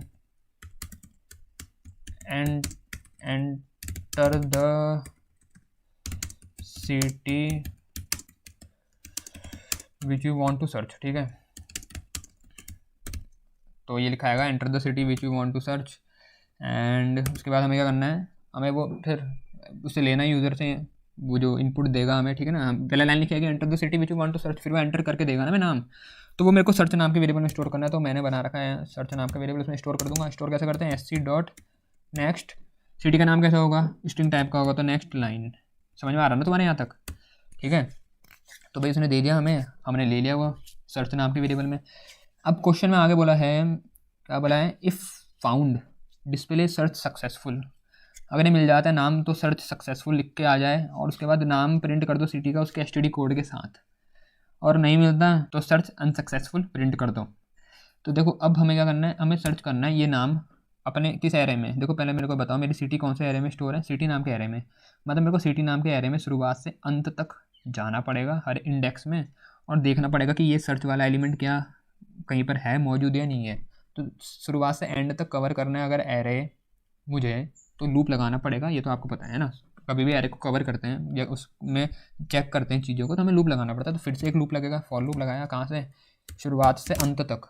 int i equal to 0, ये है इसकी शुरुआत, और इसका अंत कहाँ हो रहा है, आई लेस देन 10, ये इसका अंत हो रहा है, और आई प्लस प्लस। ठीक है, जब ये लूप चला मेरा तो मुझे क्या करना है, मुझे चेक करते हुए चलना है हर इंडेक्स में कि क्या जो एलिमेंट यूज़र ने दिया है सर्च नाम का वो मौजूद है या नहीं है। ठीक है ना, ये तो करना है मुझे हर इंडेक्स में जो भी सिटी रखी है उससे चेक करना है सर्च वाले में जो वैल्यू यूज़र ने दी होगी कि क्या वो सिटी इसमें प्रेजेंट है या नहीं है। तो देखो जैसे मेरा लूप चल रहा है शुरुआत से एंड तक, तो मैं चेक करूँगा इफ़, क्या चेक करूँगा मैं, इफ़ अगर सर्च वाला, देखो सर्च में क्या है मेरा, सर्च में है मेरा सिटी का नाम, तो अगर सर्च वाला जो सिटी का नाम है ये इक्वल हो जाती है किसके, जो इंडेक्स में रखी हुई है सिटी उसके। तो देखो स्ट्रिंग में चेक करने का तरीका होता है इक्वल्स मेथड। देखो कई तरीके होते हैं, इक्वल्स मेथड भी होता है, इक्वल्स इग्नोर केस भी होता है, कंपेयर टू इग्नोर केस बहुत सारे हैं, लेकिन हमें जो अभी यूज़ करना है हम करेंगे इक्वल्स इग्नोर केस का। उसका क्यों करेंगे यूज़ वो भी तुम्हें बता देता हूँ। देखो भाई इक्वल्स इग्नोर केस, देखो पहली चीज़ तो जब भी जावा में कोई दो स्ट्रिंग कंपेयर करते हैं ना तो डबल इक्वल टू नहीं लगाते, इंटीजर में लगाते हैं। पहली चीज़ तुम्हें ये अब तक पता हो जानी चाहिए, ठीक है। और अगर तुम डबल इक्वल टू लगा रहे हो किसी और काम के लिए यूज़ होता है, स्ट्रिंग में ये वैल्यू चेक करने के लिए नहीं होता कि भाई दोनों की वैल्यू क्या बराबर है, तो इक्वल टू डबल वाले तो ये मत लगाना। अब जो मेथड हम यूज़ करेंगे वो है हमारा इक्वल। देखो यहाँ पर तुम कंपेयर टू इग्नोर केस भी यूज़ कर सकते हो, वो थोड़ा स्लो होता है लेकिन उससे भी आंसर सही आ जाएगा, ठीक है। पर मैं यहाँ पर इक्वल्स इग्नोर केस यूज़ करता हूँ क्योंकि नॉर्मली बहुत आसान है, बच्चों को याद भी रहता है। क्योंकि देखो तुम ऐसे याद रखो, जो इक्वल्स मेथड होता है ये दो की वैल्यू चेक करने के लिए यूज़ हम करते हैं। फॉर एग्जाम्पल मैंने लखनऊ दिया स्मॉल में, ठीक है, और जो सर्च करने को यूज़र ने दिया उसने भी लखनऊ स्मॉल में दिया, तो इक्वल्स वाला मेथड सही काम कर जाएगा, यहाँ पर बहुत सही आंसर आएगा। लेकिन उसने लखनऊ कैपिटल में दे दिया और मैंने स्ट्रिंग जो स्टोर करके रखी हुई थी अपने उसमें एरे में, उसमें लखनऊ स्मॉल में है, मतलब उसने सारा कैपिटल में दिया जो सर्च करना है, मैंने सारा स्मॉल में रखा हुआ, तो इस टाइम पे दिक्कत हो जाएगी क्योंकि जो इक्वल्स मेथड है ये इसको बिल्कुल एग्जैक्ट चाहिए होता है, ठीक है। जो लेटर स्मॉल है तो वो स्मॉल है, उसको इससे मतलब नहीं कि लखनऊ छोटे में लिखा हो या बड़े में लिखा हो, लखनऊ लखनऊ ही है। उसको इससे मतलब है कि हर कैरेक्टर स्मॉल वाला स्मॉल हो, कैपिटल वाला कैपिटल हो। तो इसलिए हम यहाँ पर इक्वल्स इग्नोर केस मेथड का यूज़ करते हैं। उससे वो इससे मतलब नहीं रखता कि हमारे कैपिटल स्मॉल है या अपर केस है या दोनों का मिक्सचर है, इससे मतलब नहीं होता। उसको बस इससे मतलब होता है कि दोनों चीज़ सेम होनी चाहिए, ठीक है, चाहे वो कैपिटल में हो चाहे स्मॉल में हो। तो इसलिए मैं यहाँ पर चेक करने के लिए यूज़ करूँगा इक्वल्स इग्नोर केस मेथड का, ठीक है। ये बात समझ में आ रही ना, इक्वल्स इग्नोर केस मेथड। तुम एक चीज़ और याद रखो भाई, जाओ कई बच्चे ने अपने मार्क्स कैसे कटवाते हैं मैं तुम्हें बताता हूँ। जैसे इक्वल्स इग्नोर केस मेथड है तो इक्वल्स का ई छोटा है, जो पहली इसमें वर्ड होता है, जो पहला वर्ड आता है, उसके बाद जैसे इग्नोर है अगला वर्ड तो उसका आई कैपिटल होगा, अगला फिर केस है उसका सी कैपिटल होगा। बच्चे ना पेपर में सारे स्मॉल में लिख देते हैं या कोई इसके बीच में गैप दे देता है, जैसे इक्वल्स के बाद गैप दे देगा। तो ये सब काम है जो तुम्हारे मार्क्स कटवाते हैं, फिर तुम बाद में बोल दो कि मेरे मार्क्स क्यों कट गए, तो इसलिए करते हैं तुम्हारे मार्क्स, ठीक है। तो ये बात को याद रखना है, गलती मत करना पेपर में। तो इफ़ अगर सर्च वाला एलिमेंट किसी इक्वल हो जाता है, किसके, जो इंडेक्स में रखा हुआ एलिमेंट, अब इंडेक्स किसका, सिटीज़ वाले के इंडेक्स का, बारी बारी चेक करो तो मैंने इसलिए यहाँ पर आई वैल्यू दे दी क्योंकि लूप अपने आप आगे बढ़ता रहेगा ना, आई की वैल्यू एक बार 0 है तो सिटी का 0 वाला, तो सिटी के 0 में पहले मतलब 0 इंडेक्स में कौन है, पहले लखनऊ है, तो लखनऊ चेक होगा किसके साथ, सर्च वाले के साथ। सर्च में मान लो कोटा दे दिया, ठीक है, तो कोटा लखनऊ ये बराबर तो है नहीं, तो कंडीशन नहीं चलेगी।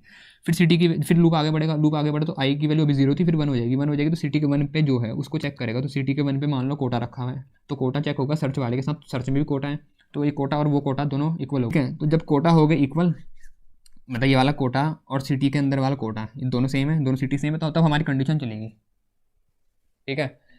तो search dot equals ignore case method use किया मैंने, सर्च वाले एलिमेंट को किसके साथ चेक कर रहा है, सिटीज़ के हर एक एलिमेंट के साथ।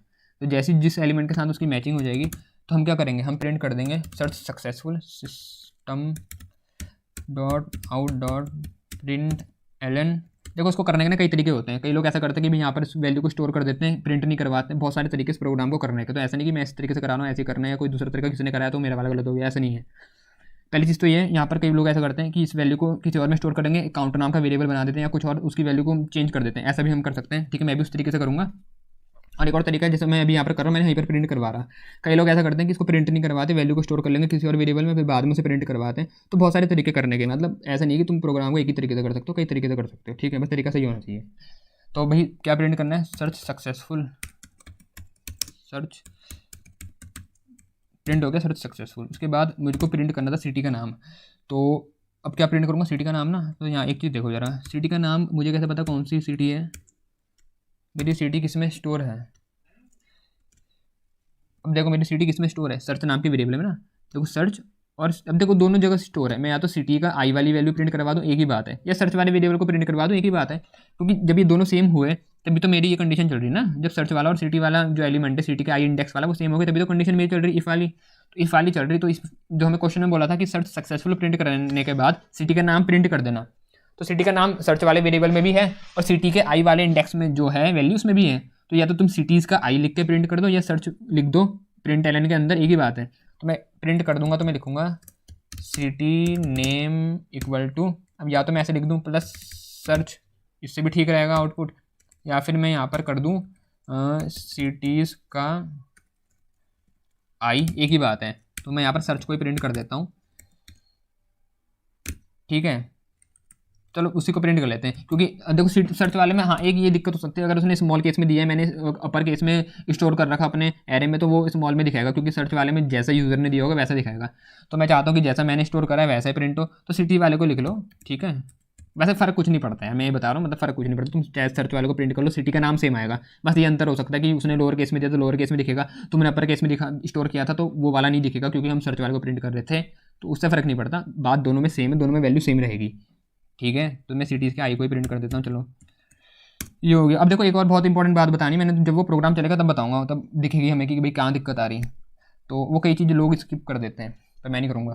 तो यहाँ देखो सिटी का नाम प्रिंट हो गया, उसके बाद क्या प्रिंट करना है मैंने, सिटी का नाम के बाद उसका एसटीडी कोड, तो भाई प्रिंट कर देते हैं एसटीडी कोड इक्वल टू, किस में है एसटीडी कोड, कोड्स नाम के एरे के आई इंडेक्स में होगा, क्योंकि देखो यहाँ पर सिटी भी आई इंडेक्स में, तो कॉरस्पॉन्डिंग कोड प्रिंट करना है, तो कॉरस्पॉन्डिंग भी आई इंडेक्स में होगा भाई। अगर मान लो आई की वैल्यू 10 है, मतलब आई की वैल्यू मान लो 5 है, तो कोड भी 5 वाले इंडेक्स का प्रिंट करना है ना, तो इसलिए दोनों में सेम होना चाहिए इंडेक्स, और वो आई वो ध्यान रखना है उसका, क्योंकि आई की वैल्यू दोनों के लिए सेम होगी। तो ये तो मेरा काम हो गया। अगर मेरा एलिमेंट सेम हो जाता है, जो मतलब यूज़र ने इनपुट में दे रखी सर्च करने के लिए वैल्यू, वो वाली किसके साथ, वो मेरी जो सिटी है उसके किसी मतलब इंडेक्स से किसी भी वैल्यू से मैच कर जाती है किसी सिटी से, तो ये प्रिंट हो जाएगा।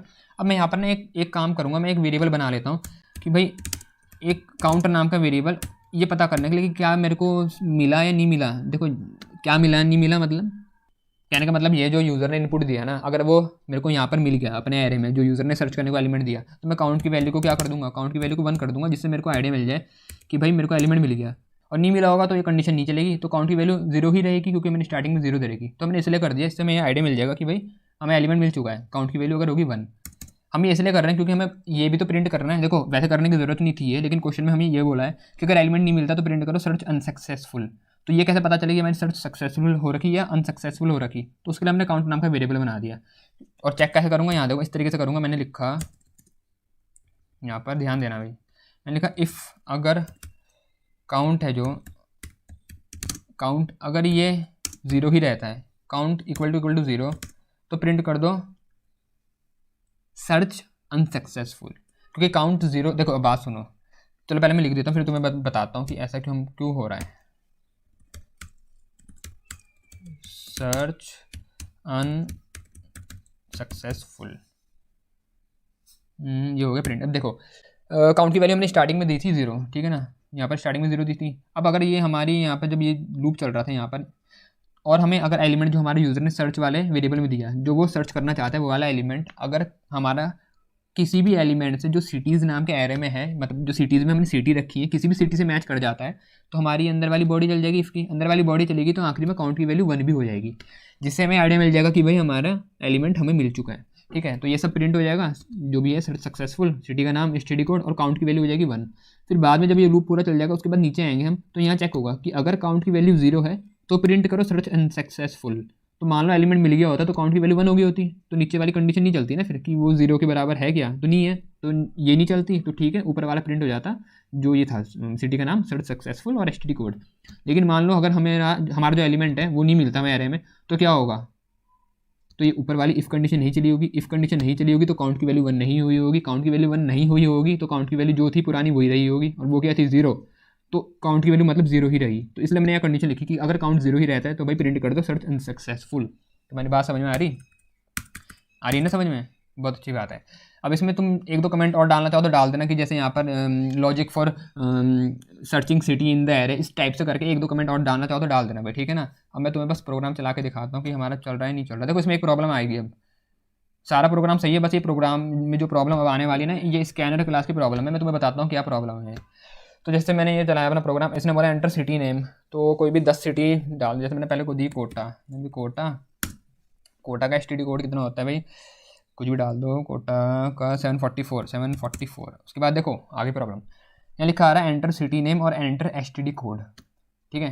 ये ऐसा भी लिखा है, देखो इसने मेरे को ना वेट नहीं कर, इसने मेरे को सिटी का नाम डालने नहीं दिया, जबकि मैंने देखो ऊपर डाला था सिटी का नाम, फिर मैंने एसटीडी कोड डाला। अब मैंने सिटी का नाम डाला, मतलब लिखा आया सिटी का नाम, उसके बाद मेरे को डालने नहीं दिया सिटी का नाम, सीधा एसटीडी कोड लिखा आ गया, और जो भी मैं दूंगा एसटीडी कोड, देखो फिर से वही दिक्कत हो रही।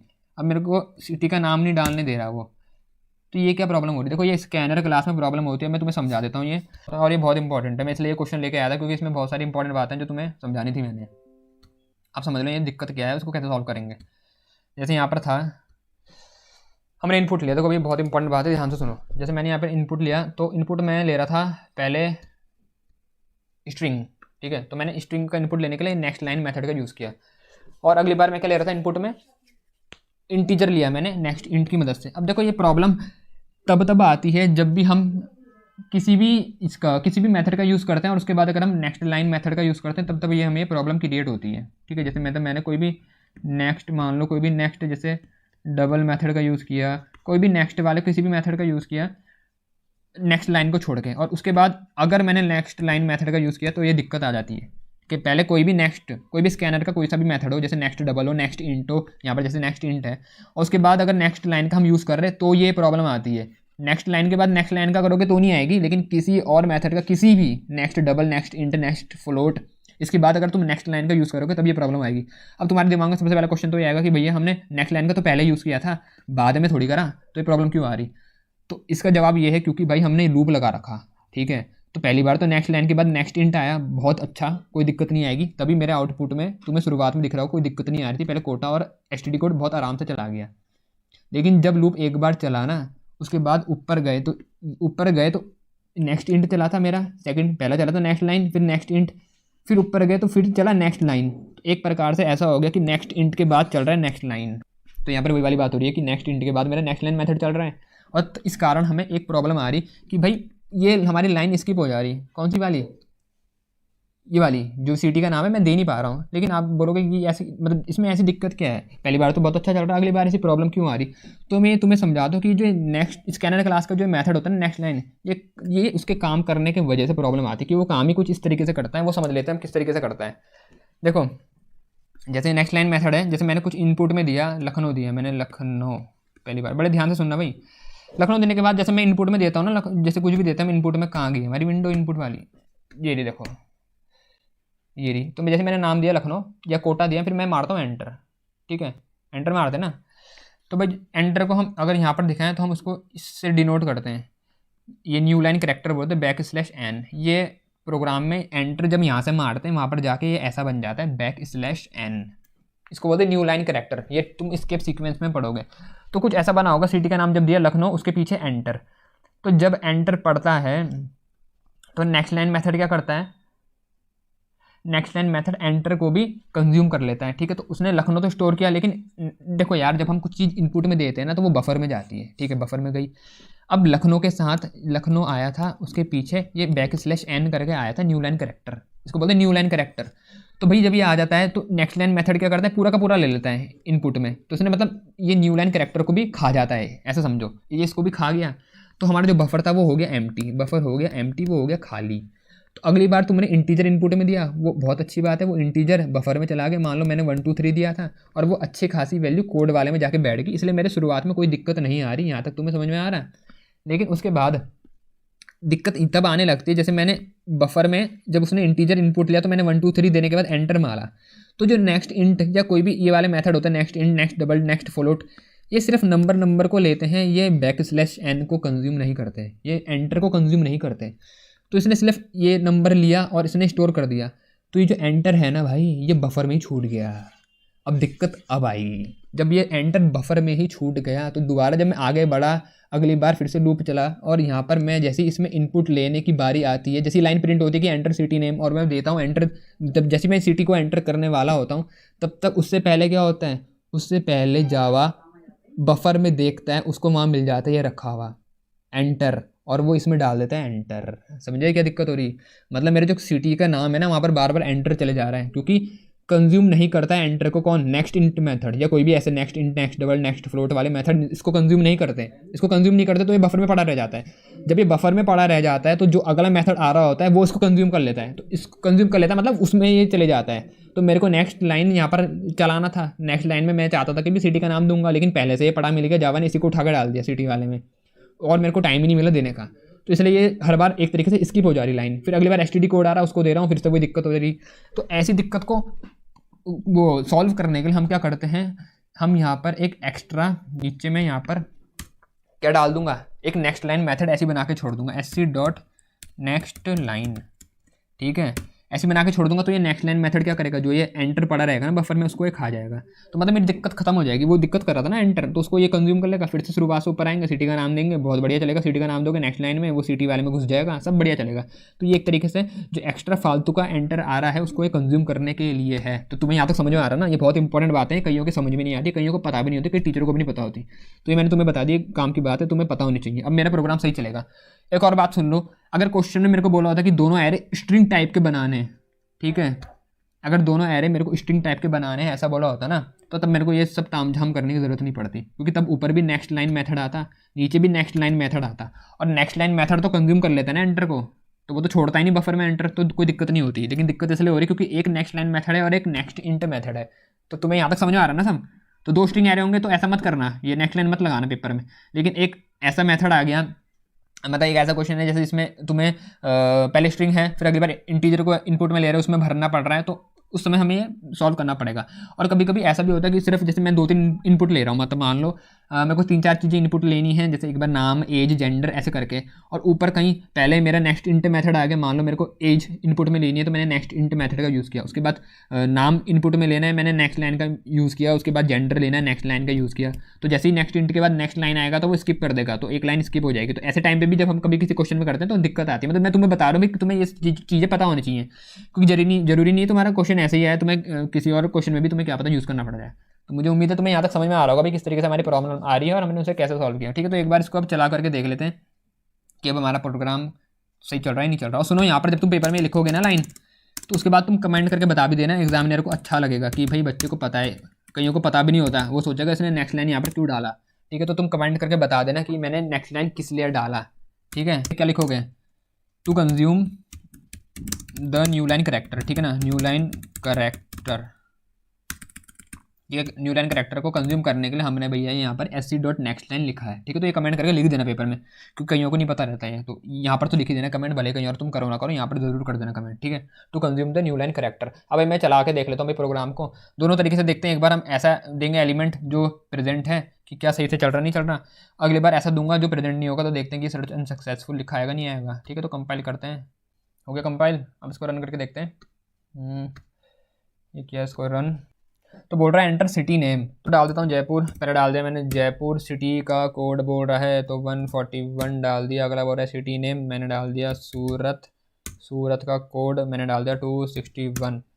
फिर अगला है सिटी नेम, हम डाल देते हैं कोई सा डाल देते हैं, क्या डालूँ, मदुराई डाल देता हूँ, मदुराई, और मदुराई का कोड है 452। चलो ऐसे डाल देते हैं। कोच्चि डाल देते हैं अगली भाई, कोच्चि, इसका कोड 484। ठीक है, ऐसे अगला डाल देते हैं कोल्लम, इसका 474। फिर और क्या डालें, अगले डाल देते हैं नागपुर, इसका कोड होगा 712। उसके बाद इंदौर डाल देता हूँ, इंदौर,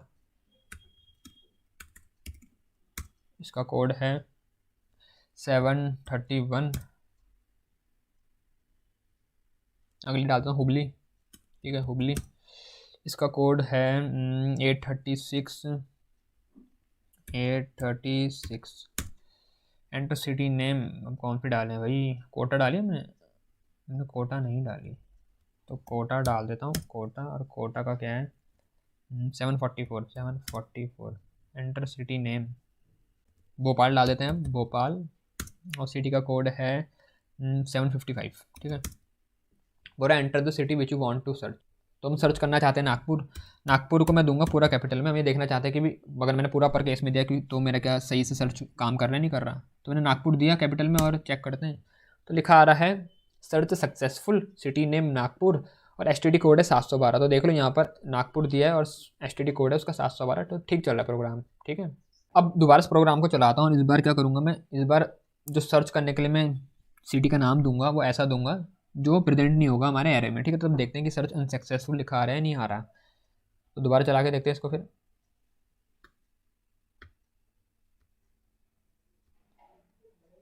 एंटर सिटी नेम, तो फिर से दे देते हैं सिटी का नाम, भाई इंदौर दे दिया,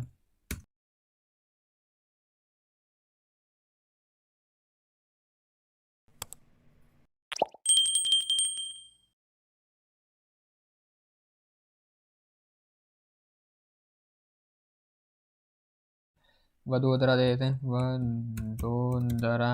यहाँ पर बोला था enter the city which you want to search, तो मैंने वडोदरा दी, दिखा रहा है सर्च अनसक्सेसफुल, ठीक है ना, क्योंकि वडोदरा हमारे ऊपर लिस्ट में प्रेजेंट ही नहीं थी जितनी हमने सिटी दे रखी है, तो मैंने यहाँ पर वडोदरा दे दिया और नीचे लिखा रहे हैं सर्च अनसक्सेसफुल, ठीक है। तो मतलब हमारा प्रोग्राम सही चल रहा है, ये तो हम चाह रहे थे कि भाई अगर ऐसी सिटी हो जो प्रेजेंट ही ना हो तो सर्च अनसक्सेसफुल लिखा आ जाए, प्रेजेंट हो तो प्रिंट कर दो जो भी उसका वो है S code.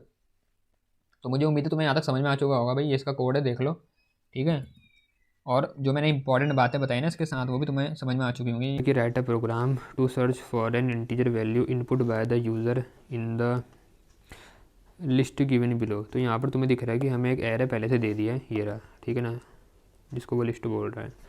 Using linear search technique, if found display, मिलता है तो भाई बोल दो सर्च सक्सेसफुल, नहीं मिलता है तो बोल दो सर्च अनसक्सेसफुल, ठीक है।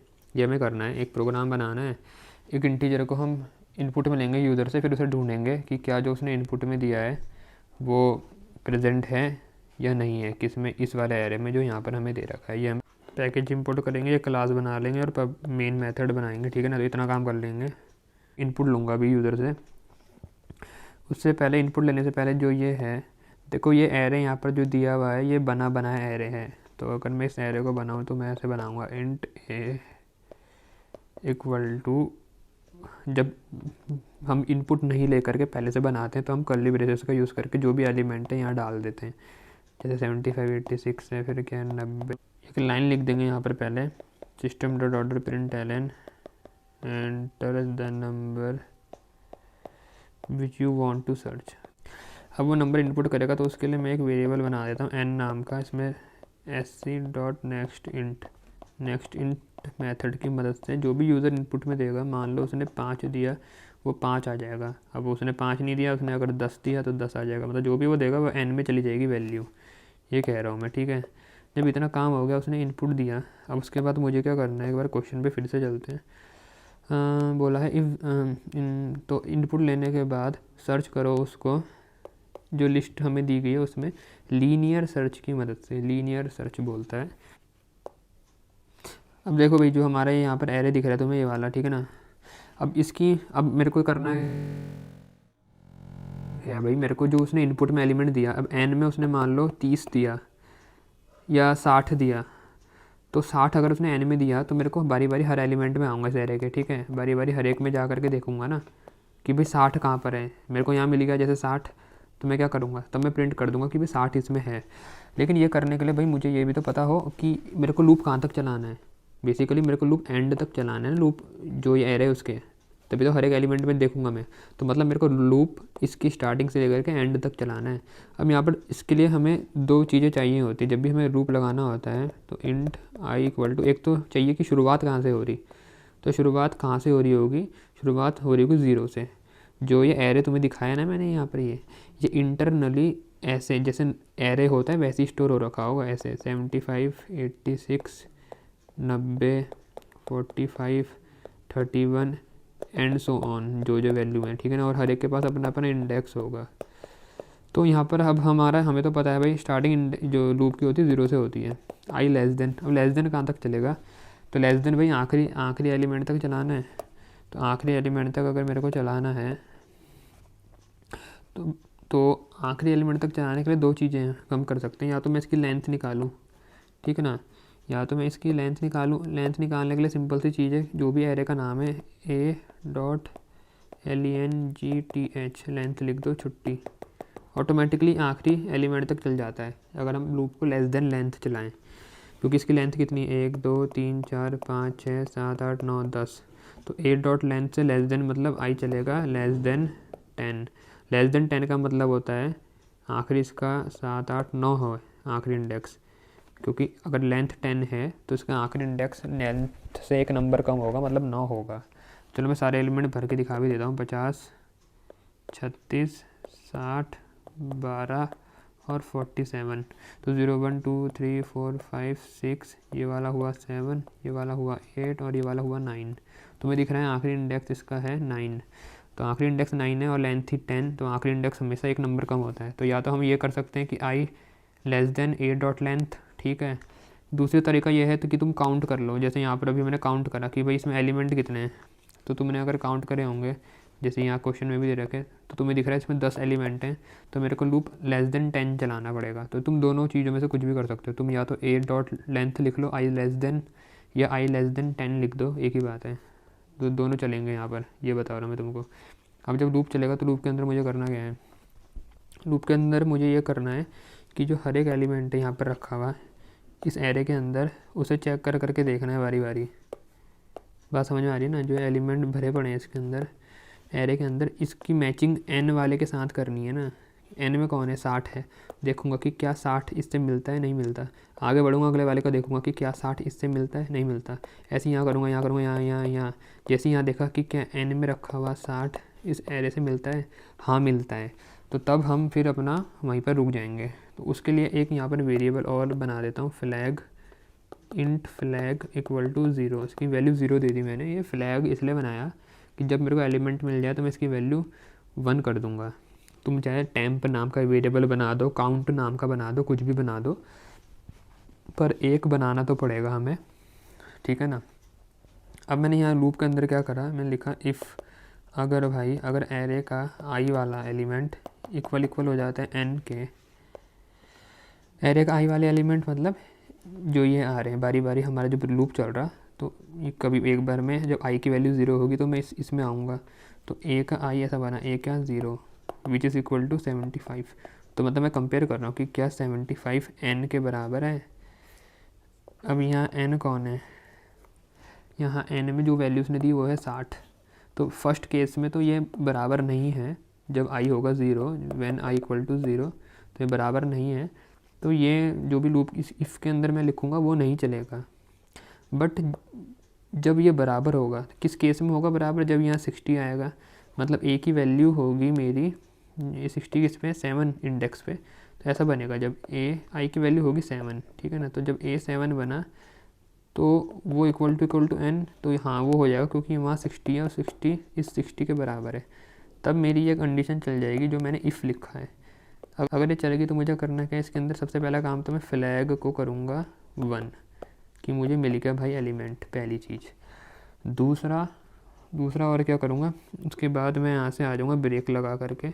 ब्रेक का मतलब है मैंने जो ये लूप है इसके मैं आ गया बाहर फॉर लूप के, मतलब अब मेरे को आगे काम नहीं करना ना भाई, मेरे को मिल गया हुआ एलिमेंट, ठीक है। तो मैंने लगा दिया ब्रेक। इसके बाद एक कंडीशन लिख देंगे कि इफ़ अगर मेरा फ्लैग इक्वल टू 1 है, 1 तभी होगा जब मेरे को एलिमेंट मिला होगा। तो बस वही चेक कर रहा हूँ कि भाई अगर 1 है तो system dot out dot print Elon क्या बोला था उसने, सर्च सक्सेसफुल,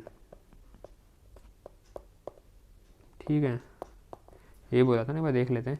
मैंने बोला था search successful and print the index of the element in the array, अगर मिल जाता है तो भाई ठीक है, इतना तो प्रिंट करते हैं सर्च सक्सेसफुल, वो भी प्रिंट कर देते हैं कि कहाँ पर मिला।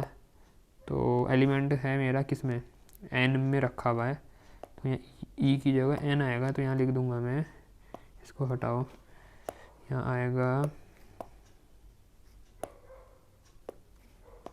एन प्लस फाउंड एट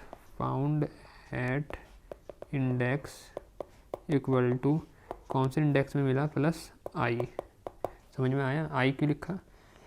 जैसे यहाँ पर ए की वैल्यू, जब यहाँ आई की वैल्यू थी 7 यहाँ पर, तो उसमें 60 था, वो 60 एन वाले 60 के बराबर हो गया, और यहाँ पर फ्लैग मैंने 1 किया और मैं आ गया अपने लूप के बाहर ब्रेक लगा करके।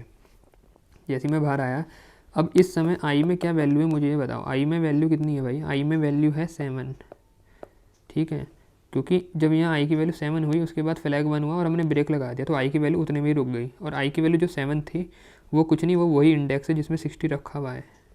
तो आखिरी में अगर मेरे को उसका इंडेक्स प्रिंट करना है तो मैं बस आई को प्रिंट करूँगा कि फाउंड एट इंडेक्स आई। और एन क्यों लिखा है मैंने? एन के अंदर एलिमेंट है। तो अगर इस स्टेटमेंट को मैं तुम्हें समझाऊं कि ये रियलिटी में कैसा बन रहा होगा, तो ये जो स्टेटमेंट मैंने यहाँ तक लिखा है ये कुछ और नहीं है, ऐसा बनेगा। एन में रखा है 60 तो लिखा है 60 found at index equal to 7, ऐसा तुम्हें आउटपुट दिखेगा। बात समझ में आ गई? अब ये तो था कि मेरे को अगर एलिमेंट मिलता है भाई, मेरे को अगर नहीं मिला तो क्या करूँगा। तो उन्होंने बोला है एंड प्रिंट, उसके बाद बोला है अदरवाइज डिस्प्ले सर्च अनसक्सेसफुल। तो सीधा मैं एल्स लिख दूंगा, else system dot out dot print L N search unsuccessful, ठीक है। एल्स क्योंकि भाई फ्लैग अगर 1 नहीं होगा तो फ्लैग क्या होगा? फ्लैग 0 ही रहेगा, तो इसलिए ऑटोमेटिकली मेरा एल्स चल जाएगा, ठीक है ना। मतलब भाई या तो इफ़ चलता है या एल्स चलता है। अगर इफ़ नहीं चला, सीधी सी बात है, फिर मेरे को एलिमेंट मिला ही नहीं, तो एल्स चलेगा और एल्स प्रिंट कर देगा सर्च अनसक्सेसफुल। तो ये है इसका सोल्यूशन, इस तरीके से हम करेंगे। अच्छा, एक बात का यहाँ पर ध्यान रखना, जो है इंट आई इक्वल टू 0 ये मैंने यहाँ पर लिखा है ना, इसमें छोटी सी चेंज आएगा। चेंज इसलिए आएगा, मैं तुम्हें बता भी देता हूँ कारण।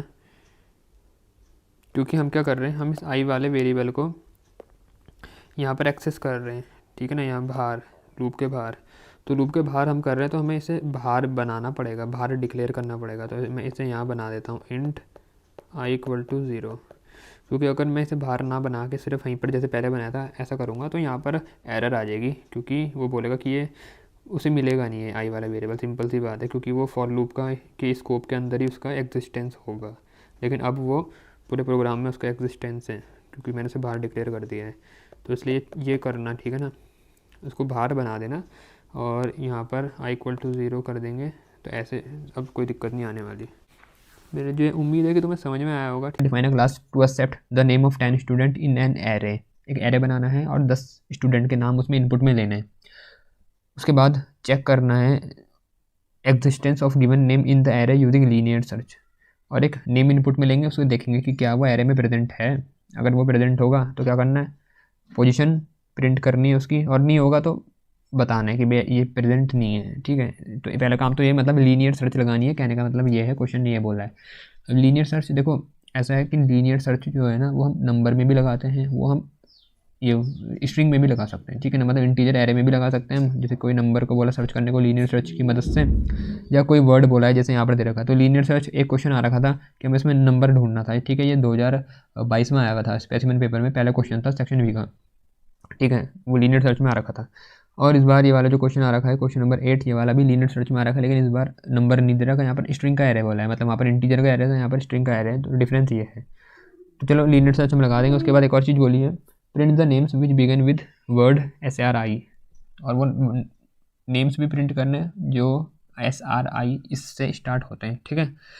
तो चलो शुरू करते हैं इसका सोल्यूशन। पहले क्लास बना लेंगे, क्लास क्वेश्चन 8 करके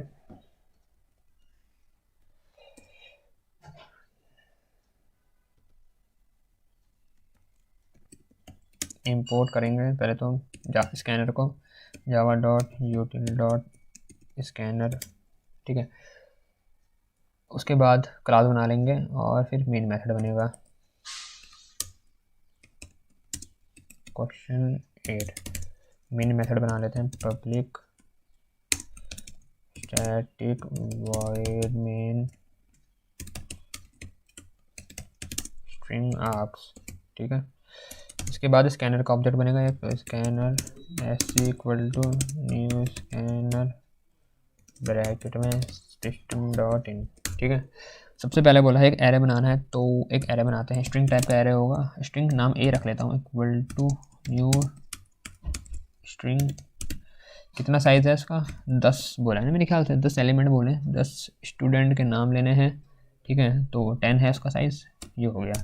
अब जो 10 साइज़ का एरे बना है स्ट्रिंग टाइप का, तो देखो जैसे ये लाइन लिखी है ना हमने, तो देखते हैं कि बैक एंड में या मतलब अंदर इंटरनली काम कैसे हो रहा होगा। तो जब अगर प्रोग्राम चलता है मान लो, तो जब ये एरे बनता है ना इतने में, तो कुछ इस प्रकार का बनता है। एक स्ट्रिंग टाइप का एरे बना है, 10 साइज़ का होता है, 0 1 2, ये इसका 9वां इंडेक्स होगा आखिरी, क्योंकि 0 से स्टार्टिंग हो रही है।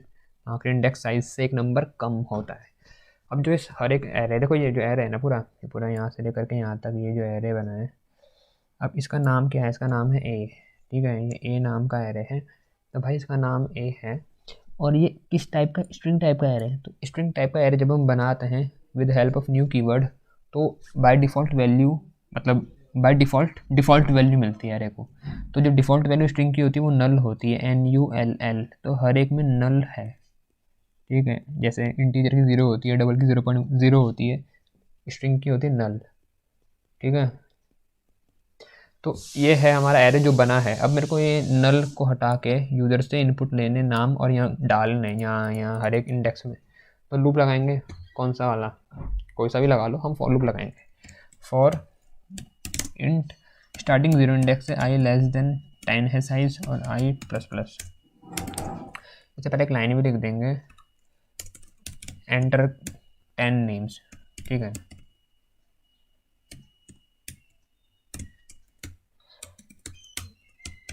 Enter 10 names. अब यहाँ पर जो नाम इनपुट में हम तभी ले पाएंगे जब उनको लेने के लिए कुछ यहाँ पर इस तरीके का हमने कोड लिखा होगा। इनपुट लेने के लिए क्या लिखते हैं, ए का आई बारी बारी हर इंडेक्स में डालेंगे, equal to SC dot next line. ठीक है भाई, स्ट्रिंग को इनपुट में ले रहे हैं ना, तो नेक्स्ट लाइन मेथड का हम यूज़ करते हैं। ठीक है, जैसे नेक्स्ट लाइन लिखा है। अब ये जब ये लूप चल जाएगा पूरा हमारा यहाँ से लेकर के यहाँ तक, तो जो भी इनपुट में दिया होगा यूज़र ने, जो भी वर्ड दिए होंगे वो हमारे एरे में आके भर गए होंगे, एरे में से नल हट गया होगा। और इसकी जगह पे जैसे मान लो किसी ने कोई नाम दे दिया, अंश दे दिया, यहाँ पर नमन दे दिया, अमन दे दिया, जो भी नाम दिया है, कुछ भी दिया है, वो आके यहाँ पर एरे में बैठ गया। ठीक है, अब मुझे क्या करना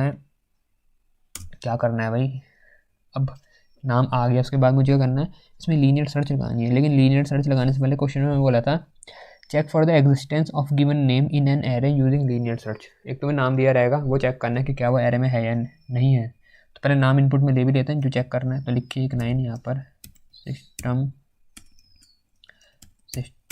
dot out dot println enter the name which you want to search,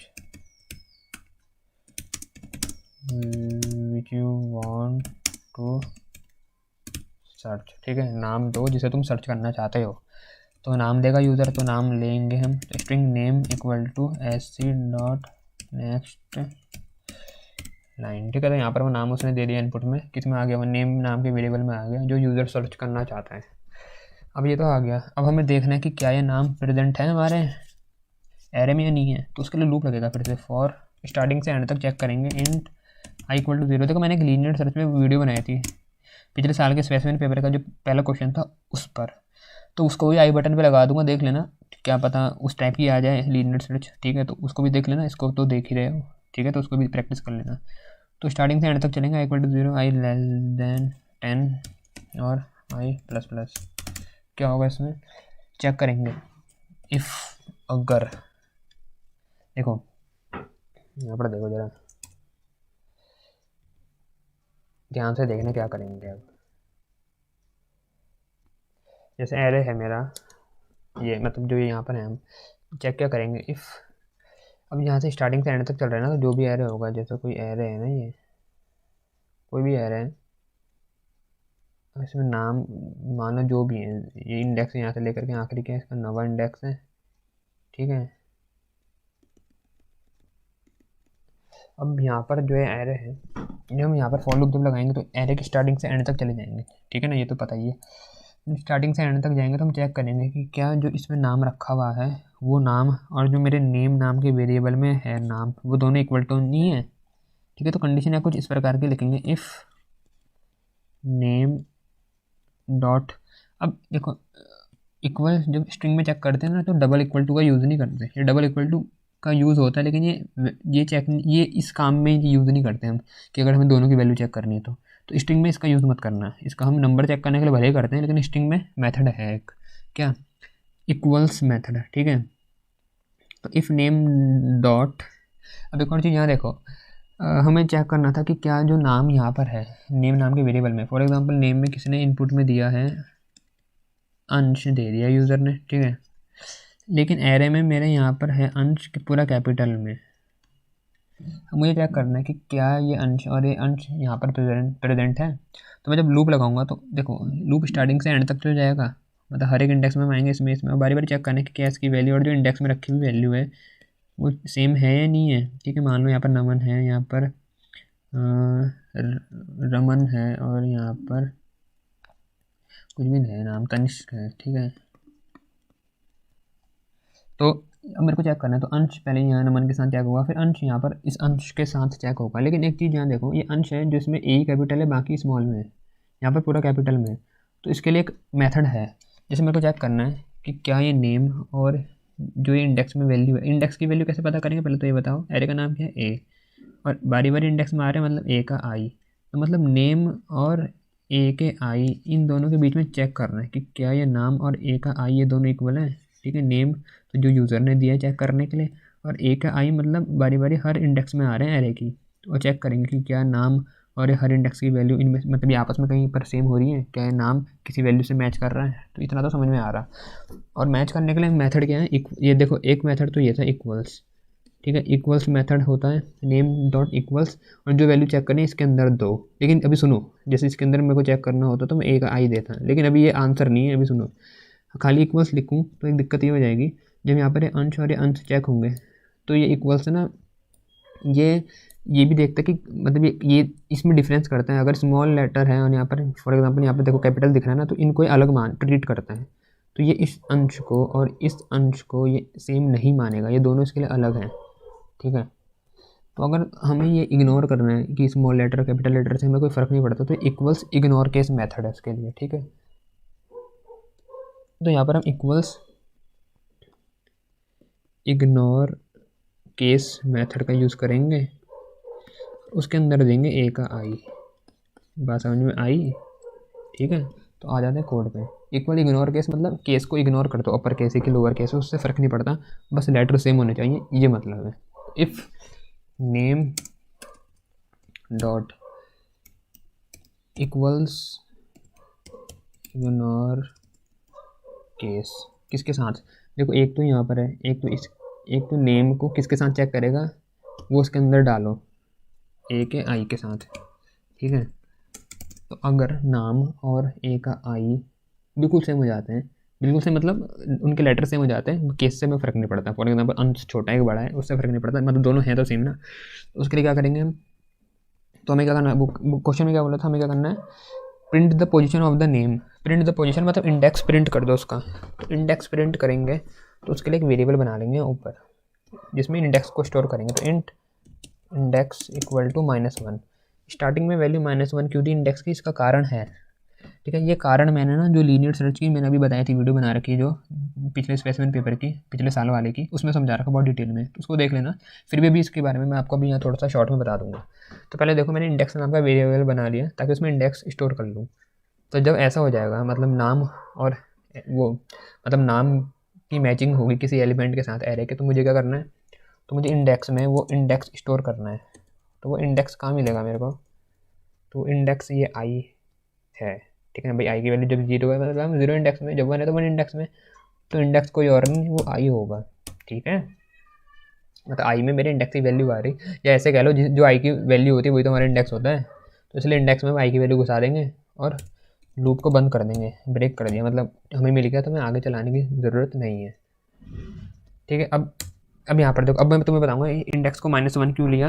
पहले यहाँ पर देखो कंडीशन, हम एक कंडीशन लिखेंगे। देखो जब ये लूप यहाँ से यहाँ तक चली है, यहाँ से यहाँ तक पूरा चल जाएगा, तो यहाँ पर दो चीज़ें हो सकती हैं, या तो हमें एलिमेंट मिला होगा, अगर मिला होगा तो ये कंडीशन चलेगी ना इफ़ वाली, नहीं मिला होगा तो कंडीशन नहीं चलेगी। अब देखो यहाँ पर पता कैसे करें मिला कि नहीं मिला, तो उसके लिए हमने इंडेक्स बनाया था और जानबूझ के उसे -1 वैल्यू दी थी। अब ध्यान से सुनो, अगर एक भी नाम नहीं मिला हमें एरे में जो मैच करता हो इस नेम वाले से, ठीक है, तो ये कंडीशन कभी नहीं चलेगी। ये कंडीशन कभी नहीं चली तो इंडेक्स की वैल्यू में कभी भी आई नहीं आएगा, कभी भी आई नहीं आएगा तो इंडेक्स की वैल्यू -1 ही रहेगी। तो हमने कंडीशन यहाँ लिखी इफ़, अच्छा अब एक और चीज़ देखो, इंडेक्स की वैल्यू -1 ही रहेगी, और इंडेक्स की वैल्यू बड़े ध्यान से सुनना, जो इंडेक्स की मतलब वैलिड वैल्यू होती है ना इंडेक्स जावा में, 0 से लेकर के कोई भी पॉजिटिव वैल्यू हो सकती है, लेकिन नेगेटिव कभी नहीं हो सकती। तो हमें ये समझ में आया, अगर ये लूप पूरा चल गया यहाँ से यहाँ तक और इंडेक्स की वैल्यू नेगेटिव ही रही, मतलब उसमें कोई चेंज नहीं हुआ, तो समझ जाओ कि हमें एलिमेंट नहीं मिला है। अरे बात समझ में, क्योंकि अगर एलिमेंट मिला होता तो मैंने इंडेक्स में आई वाली वैल्यू डाल दी होती, और आई वाली वैल्यू मैंने डाल दी होती तो आई वाली वैल्यू 0 से लेकर के 10 तक होती ना, मतलब नेगेटिव तो नहीं होता। तो लेकिन अगर ये चलने के बाद भी आई इंडेक्स की वैल्यू नेगेटिव ही है, मतलब समझ जाओ हमें एलिमेंट नहीं मिला है, क्योंकि उसकी वैल्यू में कोई चेंज नहीं आ रखा है, इसलिए हम जानबूझ के इंडेक्स की वैल्यू नेगेटिव लेते हैं। आई बात समझ में, तो ताकि इस तरीके से हम काम कर सकें। इफ़ इंडेक्स कंडीशन बन गई, फिर अगर ग्रेटर देन और इक्वल टू 0 है, ये तभी हो सकता है अगर मुझे एलिमेंट मिला हो, क्योंकि नहीं मिला होता तो इंडेक्स की वैल्यू में चेंज नहीं आता और वो -1 ही रहती। तो इफ़ इंडेक्स ग्रेटर देन और इक्वल टू 0, तो प्रिंट कर देंगे system dot out dot print Elon, क्या प्रिंट करेंगे, जो हमें ये जो नेम में जो भी वैल्यू है कि ये मिलेगी इस पोजीशन पे, ठीक है, तो प्लस नेम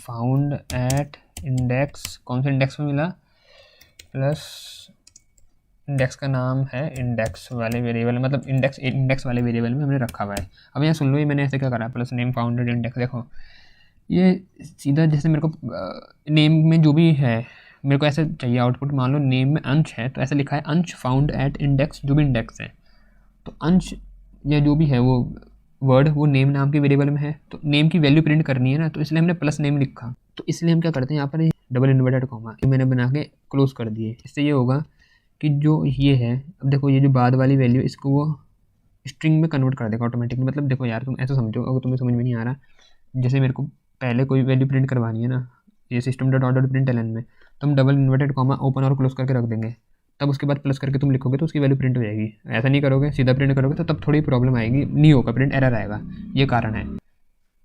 तो ये हो गया नेम, यहाँ पर था ये फाउंड एट इंडेक्स, और जो इंडेक्स की वैल्यू है वो यहाँ प्रिंट हो जाएगी, और ये करा इसको बंद।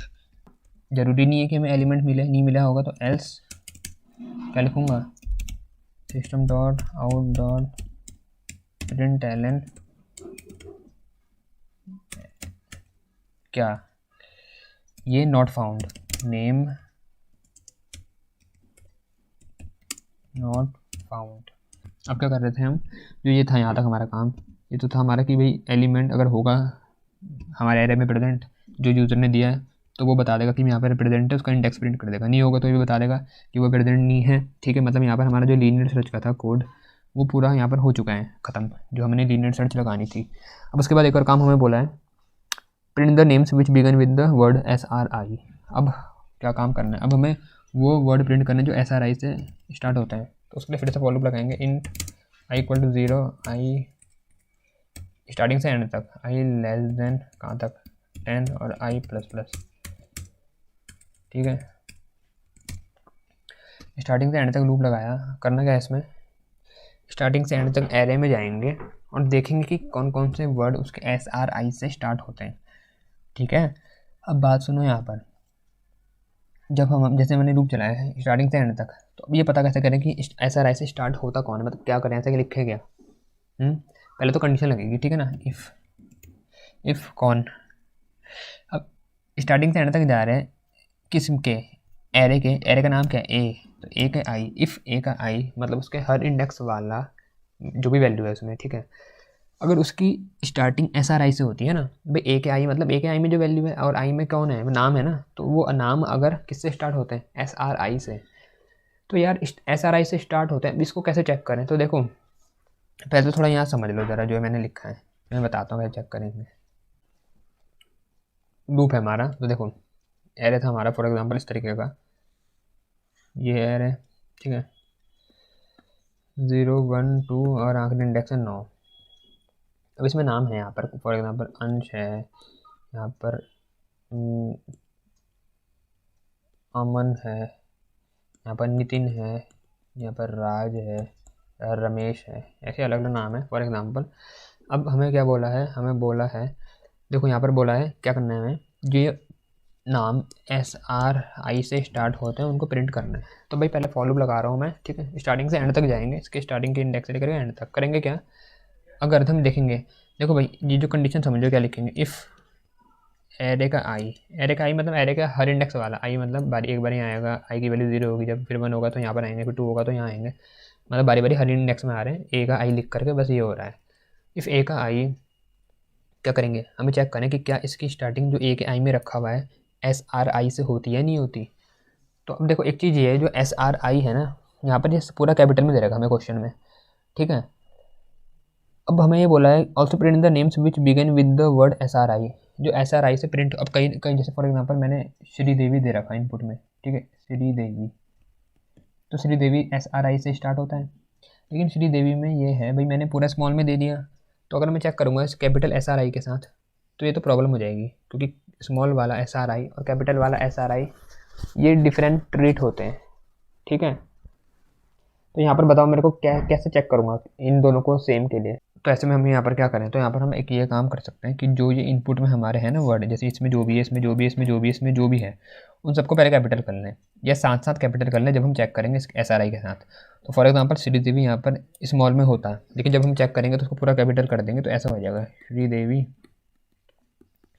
तब चेक होगा SRI के साथ कि क्या श्रीदेवी SRI से स्टार्ट होता है, तो हाँ होता है, तब इसको ये प्रिंट कर देगा। आ रही ना बात समझ में, ठीक है। तो ये करेंगे कैसे वो देखते हैं। तो देखो यहाँ मैंने ऐसा करा, यहाँ पर इफ़ ए का I dot upper case dot to upper case, ठीक है, टू अपर केस मेथड क्या करता है, पूरा कैपिटल में कर देता है। तो ए के आई को जब हम चेक कर रहे होंगे, जो भी आई की वैल्यू आ रही होगी यहाँ पर, उसको पहले क्या कर देगा, अपर केस में कन्वर्ट कर देगा। आ रहा ना यहाँ तक समझ में, ठीक है। अपर केस में जब वो हो जाएगा तो उसके बाद हम क्या करेंगे, इसको चेक करेंगे, डॉट एक बार अपर केस हो गया तो फिर उसके बाद क्या होगा, उसको हमें चेक करना है किसके साथ, SRI के साथ, कि क्या वो SRI से स्टार्ट होता है नहीं होता। तो चेक करने के लिए एक मेथड है स्टार्ट्स विद, ठीक है, ये चेक करते हैं कि क्या कोई भी चीज़ जो उसके अंदर हम देते हैं उससे स्टार्ट हो रही है, तो उसके अंदर हम SRI देंगे। तो अब देखो ये पूरा समझाता तुम्हें हो क्या रहा है, ये मैंने ये क्या लिखा है, इफ़ ए का आई, ठीक है, ये हिस्सा समझते हैं, इतना पोर्शन निकाल के ये काम कैसे कर रहा है, ठीक है। तो जो ये पोर्शन है यहाँ देखो, फॉर एग्जांपल एक ये एरे, ठीक है, यहाँ पर मान लो फॉर एग्जांपल यहाँ पर नमन है, नमन, यहाँ श्रीदेवी हो गया, यहाँ देखो यहाँ पर S छोटा है, स्मॉल में है, यहाँ S कैपिटल में है, ठीक है। ये इसका नाम मान लेते हैं श्रीजन, SRIJAN, श्रीजन हो गया, और यहाँ पर और कुछ भी ले लो यार, यहाँ पर रमन ले लो, मतलब यहाँ पर दो नाम ऐसे हैं जो SRI से स्टार्ट होते हैं, लेकिन इसका SRI तीनों छोटे हैं, यहाँ पर S कैपिटल है, R स्मॉल है, I छोटा है। अब जब ये यहाँ पर चेक होगा तो देखो किस तरीके से काम होगा, जो ये कंडीशन लिखी है ना, इफ़ ए का आई टू अपर केस वाला, ये समझाता हूँ कैसे काम करेगा। तो देखो क्या होगा, जब आई की वैल्यू हुई 0, अब ये इंडेक्स है 0 1, ठीक है, ये 2 3, मतलब यहाँ पर मान लो 0 से 3 इंडेक्स तक ले रखे मैंने, वैसे असल में हमारा एरे जो उसमें 9 इंडेक्स तक है, ठीक है ना। तो 0 1 2 3 है फॉर एग्जाम्पल। तो आई की वैल्यू, आई की जब स्टार्टिंग हुई 0 से, तो 0 में कौन है, नमन। तो यहाँ क्या होगा, इफ़ ए का आई मतलब ए का आई की वैल्यू क्या है 0, तो इफ़ ए का 0 dot to upper case dot starts with SRI, ठीक है, ऐसे चेक, ऐसे बनी कंडीशन। अब इसका मतलब क्या वो समझ लो, ए का ज़ीरो कौन है, नमन, तो ऐसा होगा नमन डॉट टू अपर केस, बड़े ध्यान से सुनना, मैं एक में बड़े डिटेल में समझा रहा हूँ, फिर बाकी हम एक साथ जल्दी में करेंगे, ठीक है। डॉट स्टार्ट्स विद SRI, ऐसा बना। तो नमन डॉट टू अपर केस, तो पहले जो इतना पोर्शन है नमन डॉट टू अपर केस, ये मेरे को एक नई स्ट्रिंग देगा जो क्या होगा, नमन का अपर केस हुआ हुआ। तो कुछ ऐसा मिला मेरे को, NAMAN, नमन डॉट चेक होगा स्टार्ट्स विद SRI। अब बताओ मेरे को, ये चेक करेगा कि क्या नमन स्टार्ट्स होता है SRI से। Naman dot starts with SRI check करेगा कि क्या नमन की स्टार्टिंग होती है SRI से। देखो अब नमन पूरा कैपिटल हो चुका है, तो क्या नमन SRI से स्टार्ट होता है। तो अब ये स्टार्ट्स विद दो चीज़ें देता है हमें, या तो ट्रू या फिर फॉल्स। तो क्या ये नमन डॉट स्टार्ट्स विद SRI, बताओगे तुम्हारे हिसाब से क्या देना चाहिए, ट्रू की फॉल्स। ये हमें देगा फॉल्स। तो इसने जब फॉल्स दिया, मतलब इतने हिस्से ने यहाँ से लेकर के जो ये था, इसने फॉल्स दिया। तो इफ़ के अंदर अगर फॉल्स आ जाए ऊपर यहाँ जो कंडीशन में, तो इफ़ नहीं चलता। तो इफ़ नहीं चला, आई बात समझ में, तो इफ़ कंडीशन नहीं चली। ऐसी जब हम 1 पे गए, आई की वैल्यू हुई 1, ए का यहाँ पर आया 1, ठीक है। 1 पे कौन था भाई, 1 पे थी श्रीदेवी, तो नमन को हटा लो, यहाँ पर आ गई है श्रीदेवी। श्रीदेवी, तो Sridevi dot to upper case dot starts with SRI, तो यहाँ पर ये नमन हट गया, यहाँ श्रीदेवी कैपिटल हो गई, ऐसा बना श्री देवी, ठीक है। ऐसा हुआ Sridevi dot starts with SRI। तो क्या श्रीदेवी स्टार्ट्स होती है SRI से, बिल्कुल होती है। कंडीशन हुई ट्रू, कंडीशन हुई ट्रू, तो इफ़ वाली कंडीशन चलेगी। अब इफ़ वाली चलेगी तो मुझे प्रिंट क्या करना है, मुझे क्या करना है प्रिंट, क्वेश्चन में बोला था मैं print the names which begin with the word SRI। तो यहाँ पर सीधा इसको प्रिंट कर दूंगा मैं, तो मैंने लिख दिया system dot out dot println. किसको प्रिंट करना है, इस वर्ड को। ये वर्ड किस में है अभी बताओ, ये वर्ड किस में आया था, ए के आई में, ठीक है। अरे बात समझ में, ए के आई में आया था ना श्रीदेवी, आई की वैल्यू हुई थी 1, तो ए का 1, ए के 1 में कौन है श्रीदेवी, ठीक है। तो ए का 1 मतलब ए के आई में आई थी। तो ए का I dot to upper case, तो यहाँ पर श्रीदेवी अपर केस हुआ, आ रही बात समझ में। उसके बाद चेक हुआ कि क्या श्रीदेवी का स्टार्टिंग SRI से हो रही है, तो बिल्कुल हो रही है, इसलिए हम उसको प्रिंट कर देंगे, उसको इसको श्रीदेवी वाले वर्ड को, और वो किसमें, ए के आई में। आ रही बात समझ में यहाँ तक। तो ए का आई प्रिंट हो गया, श्रीदेवी प्रिंट हो गया। ऐसे आगे बढ़ेंगे, आगे बढ़े तो किस में गए, इस वाले में सृजन था, इसमें इसका S पहले से कैपिटल था, लेकिन जब यहाँ पर आया टू अपर केस ने पूरा कैपिटल कर दिया, ठीक है। फिर चेक हुआ कि क्या सृजन का स्टार्टिंग SRI से हो रही है, बिल्कुल हो रही है, वो भी प्रिंट हो जाएगा। इस तरीके से हमारा लूप जो है, मतलब इस तरीके से हमारा जो इफ़ कंडीशन है वो काम कर रही है। आ रही है ना बात समझ में, ज़्यादा क्लियर है। इसको चला के देख लेते हैं, 2 कमेंट और मार देते हैं यहाँ पर, मेन क्लोज्ड और क्लास क्लोज्ड, मेन क्लोज्ड, और यहाँ पर एक कमेंट और डाल देते हैं क्लास क्लोज्ड, ठीक है। चलो कंपाइल कर लिया, अब जाते हैं इसको रन करने।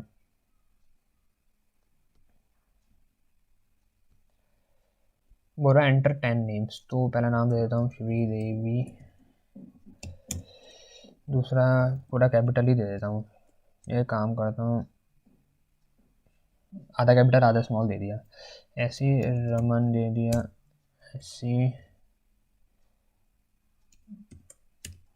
तन्मय दे दिया, और क्या दूँ, और राजेश दे दिया, रोहित, नमन, और एक अमन दे देते हैं, अमन और नितिन और Akshit. Enter the name which you want to search, तो भाई रोहित सर्च कर लेते हैं, रोहित फाउंड एट इंडेक्स 5 लिखा आ रहा, ठीक है। अब देख लेते हैं 5वें इंडेक्स में ये, तो 0 इंडेक्स श्रीदेवी का हुआ, 1 इसका, 2 इसका, 3 इसका, 4 इसका, 5 रोहित का, ठीक है। और नीचे 2 लिखे आ रहे हैं श्रीदेवी और सृजन, ये 2 वो वर्ड हैं जो SRI से क्या हो रहे हैं, स्टार्ट हो रहे हैं। इससे पहले एक लाइन भी लिख देते हैं, ठीक है, कि भाई word starting with SRI R करके। अच्छा यहाँ पर एक स्पेस भी मार देते हैं, यहाँ पर क्योंकि वो चिपक गया था। ये दिख रहा है ना यहाँ पर, ये रोहित के बाद स्पेस आना था तो वहाँ स्पेस दे दिया। यहाँ पर एक लाइन लिख देंगे, system dot out dot println names starting with क्या, विद SRIR, और बस उसके बाद इनको प्रिंट कर देंगे। ठीक है, तो अब थोड़ा अच्छा दिखेगा। चला के देख लेते हैं फिर से एक और बार।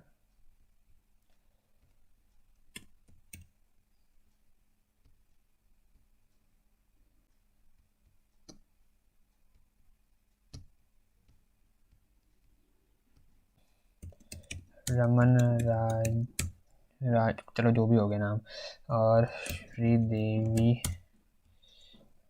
टॉम, जेरी, अक्षित, तन्मय, तनिष्क, ऋषभ,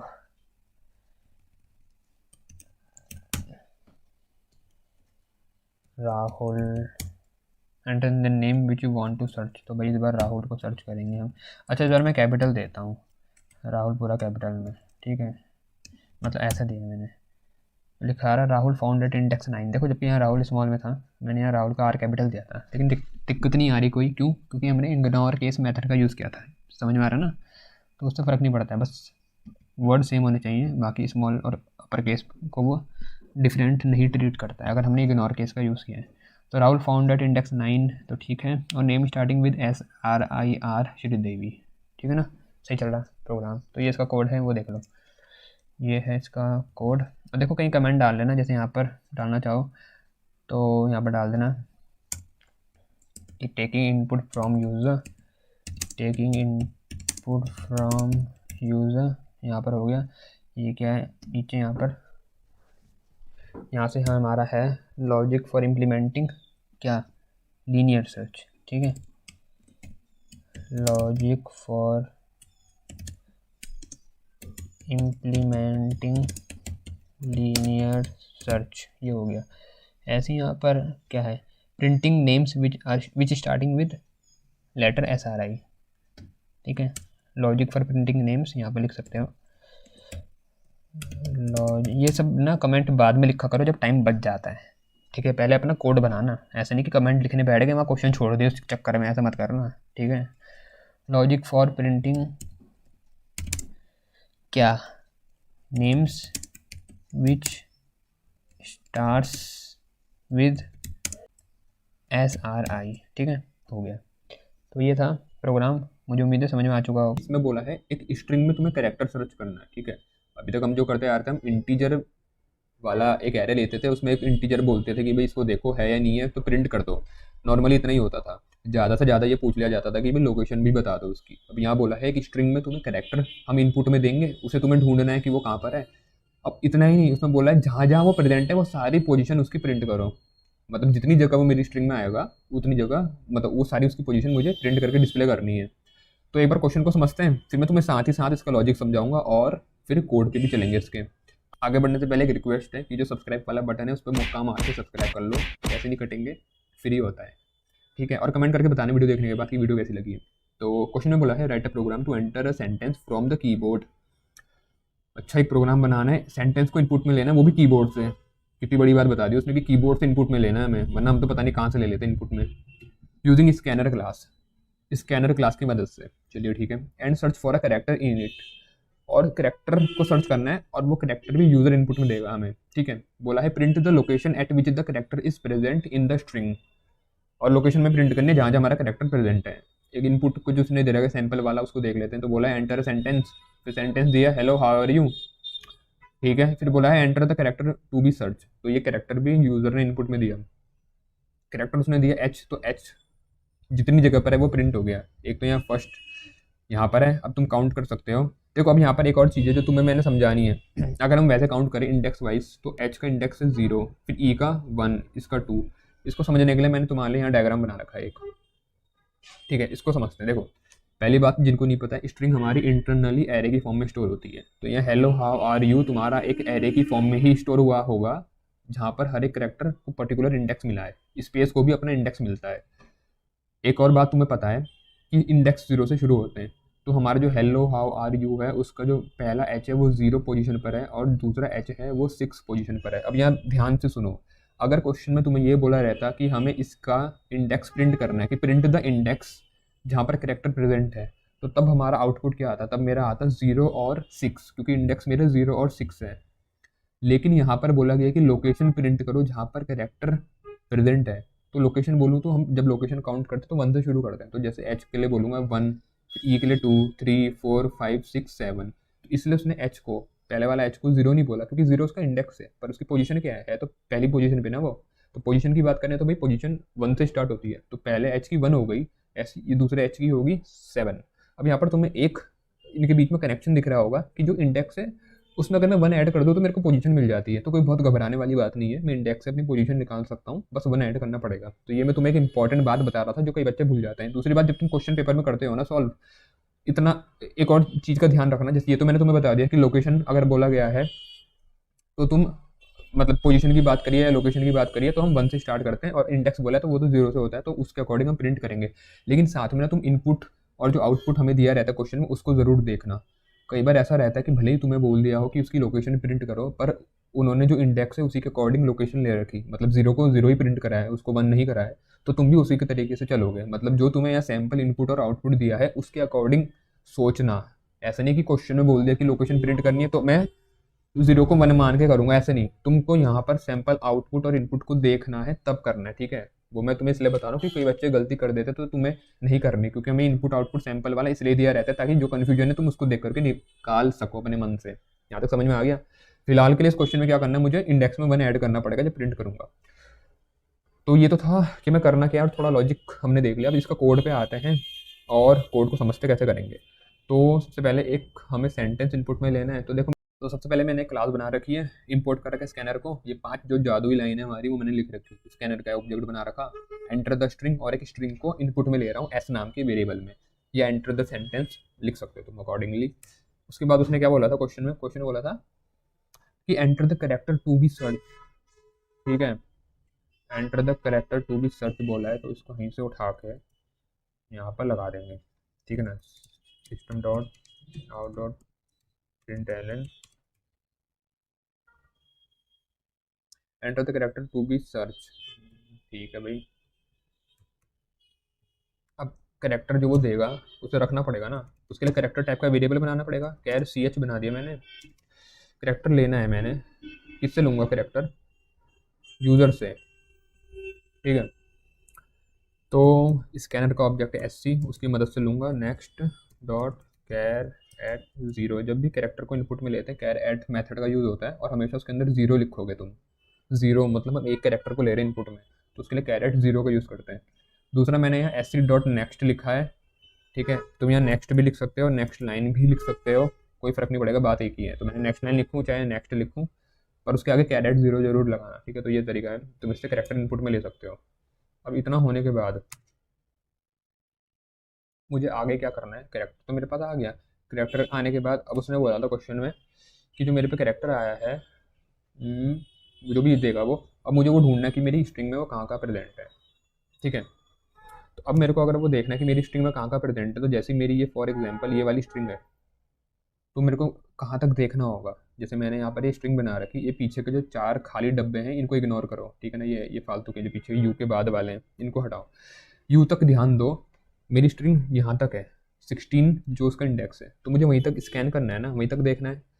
अगर मेरी बड़ी स्ट्रिंग होती तो उसके एंड तक देखता, मतलब जो भी स्ट्रिंग है मेरे को उसके एंड तक देखना है, और एंड तक देखने के लिए मेरे को लेंथ निकालनी पड़ती है स्ट्रिंग की, ठीक है। और तुम्हें मैंने कई बार बता रखा जो आखिरी इंडेक्स होता है वो लेंथ से 1 कम होता है, तो इसलिए अगर मैं लेस देन लेंथ चलाऊंगा अपना लूप, तो मैं ऑटोमेटिकली अपनी स्ट्रिंग के एंड तक चलूँगा। तो मैं फॉर लूप लगाया।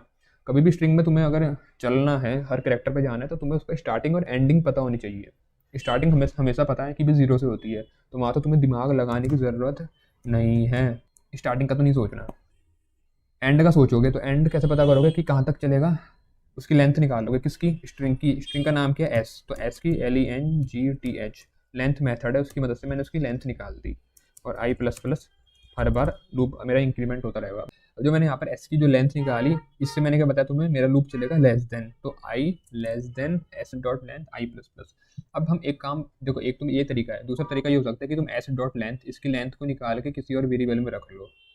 जैसे अगर मैं ऐसा करता, कई बच्चे कंफ्यूज हो जाते हैं, इसलिए मैं बता रहा हूँ, तो मैं ऐसा भी कर सकता हूँ, int l equal to s dot length, ठीक है।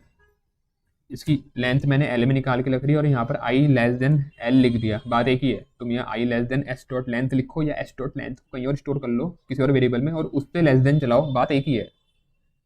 कन्फ्यूज मत होना, ठीक है ना। करने के तरीके कई हो सकते हैं, दोनों ठीक है। जब मैं ये करूँगा तो मुझे करना क्या है, तो मुझे अपना पोजीशन प्रिंट करते हुए जाना है। क्या बोला था हमें प्रोग्राम में, जितनी जगह तुम्हारा वो प्रेजेंट हो मुझे वो प्रिंट करना है। जैसे आउटपुट मेरा आ रखा 1 और 7, ठीक है ना। तो मैं कैसे प्रिंट करूँगा अब ये, उसके लिए मेरे को कंडीशन लगानी पड़ेगी ना। लूप तो सिर्फ क्या कर रहा है, स्टार्टिंग से एंड तक जा रहा है। जब वो स्टार्टिंग से एंड तक जाएगा, हर एक कैरेक्टर में आएगा, मान लो हेलो हाउ आर यू मेरी स्ट्रिंग है, तो उसके हर एक कैरेक्टर में लूप चलेगा।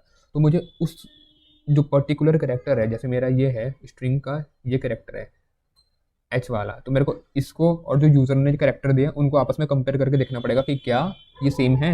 अगर होंगे तो मैं फिर इसका इंडेक्स में 1 ऐड करके प्रिंट कर दूंगा। फिर अगले वाले कैरेक्टर में आऊँगा, इसको फिर से उस कैरेक्टर को जो यूज़र ने इनपुट दिया जो मेरे CH नाम के वेरिएबल में, उसके साथ चेक करूँगा कि क्या ये इक्वल है। अगर है तो इसका इंडेक्स फिर से प्रिंट कर दूंगा 1 ऐड करके, क्योंकि मेरे को पोजीशन प्रिंट करनी है। और नहीं होगा इक्वल तो इसको इग्नोर कर दूंगा। तो कैसे करेंगे, देखो एक कंडीशन लगा दी, इफ़ अगर कैरेक्टर किसका, स्ट्रिंग का नाम क्या, एस का कैरेक्टर एट, कैरेट में कैरेक्टर देता है कौन सी पोजीशन वाला, आई वाला। आई क्यों, क्योंकि मेरा लूप है आई से चल रहा है, आई लूप को ट्रेस कर रहा है। तो आई में जब 0 आया तो मतलब बनता है कि एस में से कैरेक्टर 0 वाला, 0 वाला कौन था, 0 मतलब जो 0 इंडेक्स में था कौन था, एच था, ठीक है। अगर वो इक्वल हो जाता है किसके, जो यूजर ने इनपुट दिया है, कौन सा कैरेक्टर जो CH के अंदर है, अगर उसके, अब वो मुझे नहीं पता ना उसने इनपुट में क्या दिया, अब जो भी उसने दिया होगा वो CH के अंदर आ गया। अगर मेरा एस का कैरेक्टर आई वाला इक्वल हो जाता है CH के, तो क्या करना है मुझे, तो मुझे system dot out dot print Elon, मुझे उसकी लोकेशन प्रिंट करनी है, किसकी, उस कैरेक्टर की जो कैर एट आई, मतलब जो मेरा एस डॉट कैर एट आई जो मेरा उस पोजीशन पे है ना कैरेक्टर, उसकी लोकेशन प्रिंट करनी है। अब मुझे ये बताओ, जैसे तो देखो जब मेरा लूप चल रहा होगा तो पहली बारी में एस डॉट कैर एट 0 जो मैंने लिखा है वहाँ पर, एस डॉट कैर एट 0, ये मेरे को क्या देगा, ये कुछ और नहीं, ये मेरे को क्या देगा बताओ, चलो तुम बताओ, ये मेरे को एच देगा ना। अभी एस डॉट कैरेट 0 है एच, और मैंने वहाँ कंडीशन में लिखा था कि ये किसके इक्वल होना चाहिए, ये इक्वल होना चाहिए CH के। और CH के अंदर भी क्या है, CH के अंदर मान लो यूज़र ने एच दे रखा, तो इसका एच और जो CH के अंदर का एच है वो इक्वल हो गया। तो मेरे को अब ये 0 में 1 ऐड करके प्रिंट करना है। तो 0 मुझे कैसे पता चलेगा किस में 0 है, तो 0 मेरा आई में होगा। आई से हम इंडेक्स को ट्रेस करके रख रहे हैं, ये बात याद रखना। जो लूप का वेरिएबल होता है जब हम एरे में काम करते हैं तो उसी से हम उसके इंडेक्स को ट्रेस करते हैं। तो प्रिंट कर दूंगा मैं किसको, आई को +1 करके, क्योंकि मेरे को पोजीशन प्रिंट करनी है, इंडेक्स नहीं। और पोजीशन मैंने तुम्हें दिखा दिया था कि 1 ऐड करके हम दिखा रहे हैं, ये तो हो गया। अब ऐसे ही जब आगे बढ़ेगा लूप, मेरा मान लो आई की वैल्यू हुई 1, तो एस डॉट कैर एट 1 बनेगा। एस डॉट कैर एट 1 का मतलब 1 पे कौन है, तो 1 पे है ई, तो 1 पे है ई। अब वो इसके लिए चेक करेगा कंडीशन में कि क्या ये इक्वल है CH के, पर CH में तो था कौन था, H, तो इक्वल नहीं है। तो इफ वाली कंडीशन नहीं चलेगी तो मेरी इसकी लोकेशन जो ये है ई वाला है, इसकी प्रिंट नहीं होगी। ऐसे ही आगे बढ़ता रहा, जब दोबारा अगला वाला H आएगा, और वो कब आएगा, जब मेरे इसकी वैल्यू होगी 6। जब आई की वैल्यू मान लो 6 हो गई तो मेरे को फिर से वहाँ मिला एक H, और यूज़र ने जो CH में दिया था वेरिएबल वो भी था H, तो भाई इक्वल हो गए। इफ़ वाली कंडीशन चल जाएगी और वो क्या प्रिंट करेगा, i+1, तो आई की वैल्यू क्या थी 6, 6+1 प्रिंट करेगा तो मतलब 7 प्रिंट कर देगा वो, ठीक है। एक बार इसको चला के देख लेते हैं कि आउटपुट हमारा कैसा दिख रहा है। यहाँ लिख दिया हेलो हाउ आर यू, हमारा एंटर बोला कौन सा करेक्टर H, प्रिंट हो गया 1 7, ठीक है। समझ में आ रहा ना, इस तरीके से हमारा प्रोग्राम काम कर रहा है। देखो इसको भले इसका कोड छोटा है लेकिन इसमें समझने की बहुत चीज़ें हैं।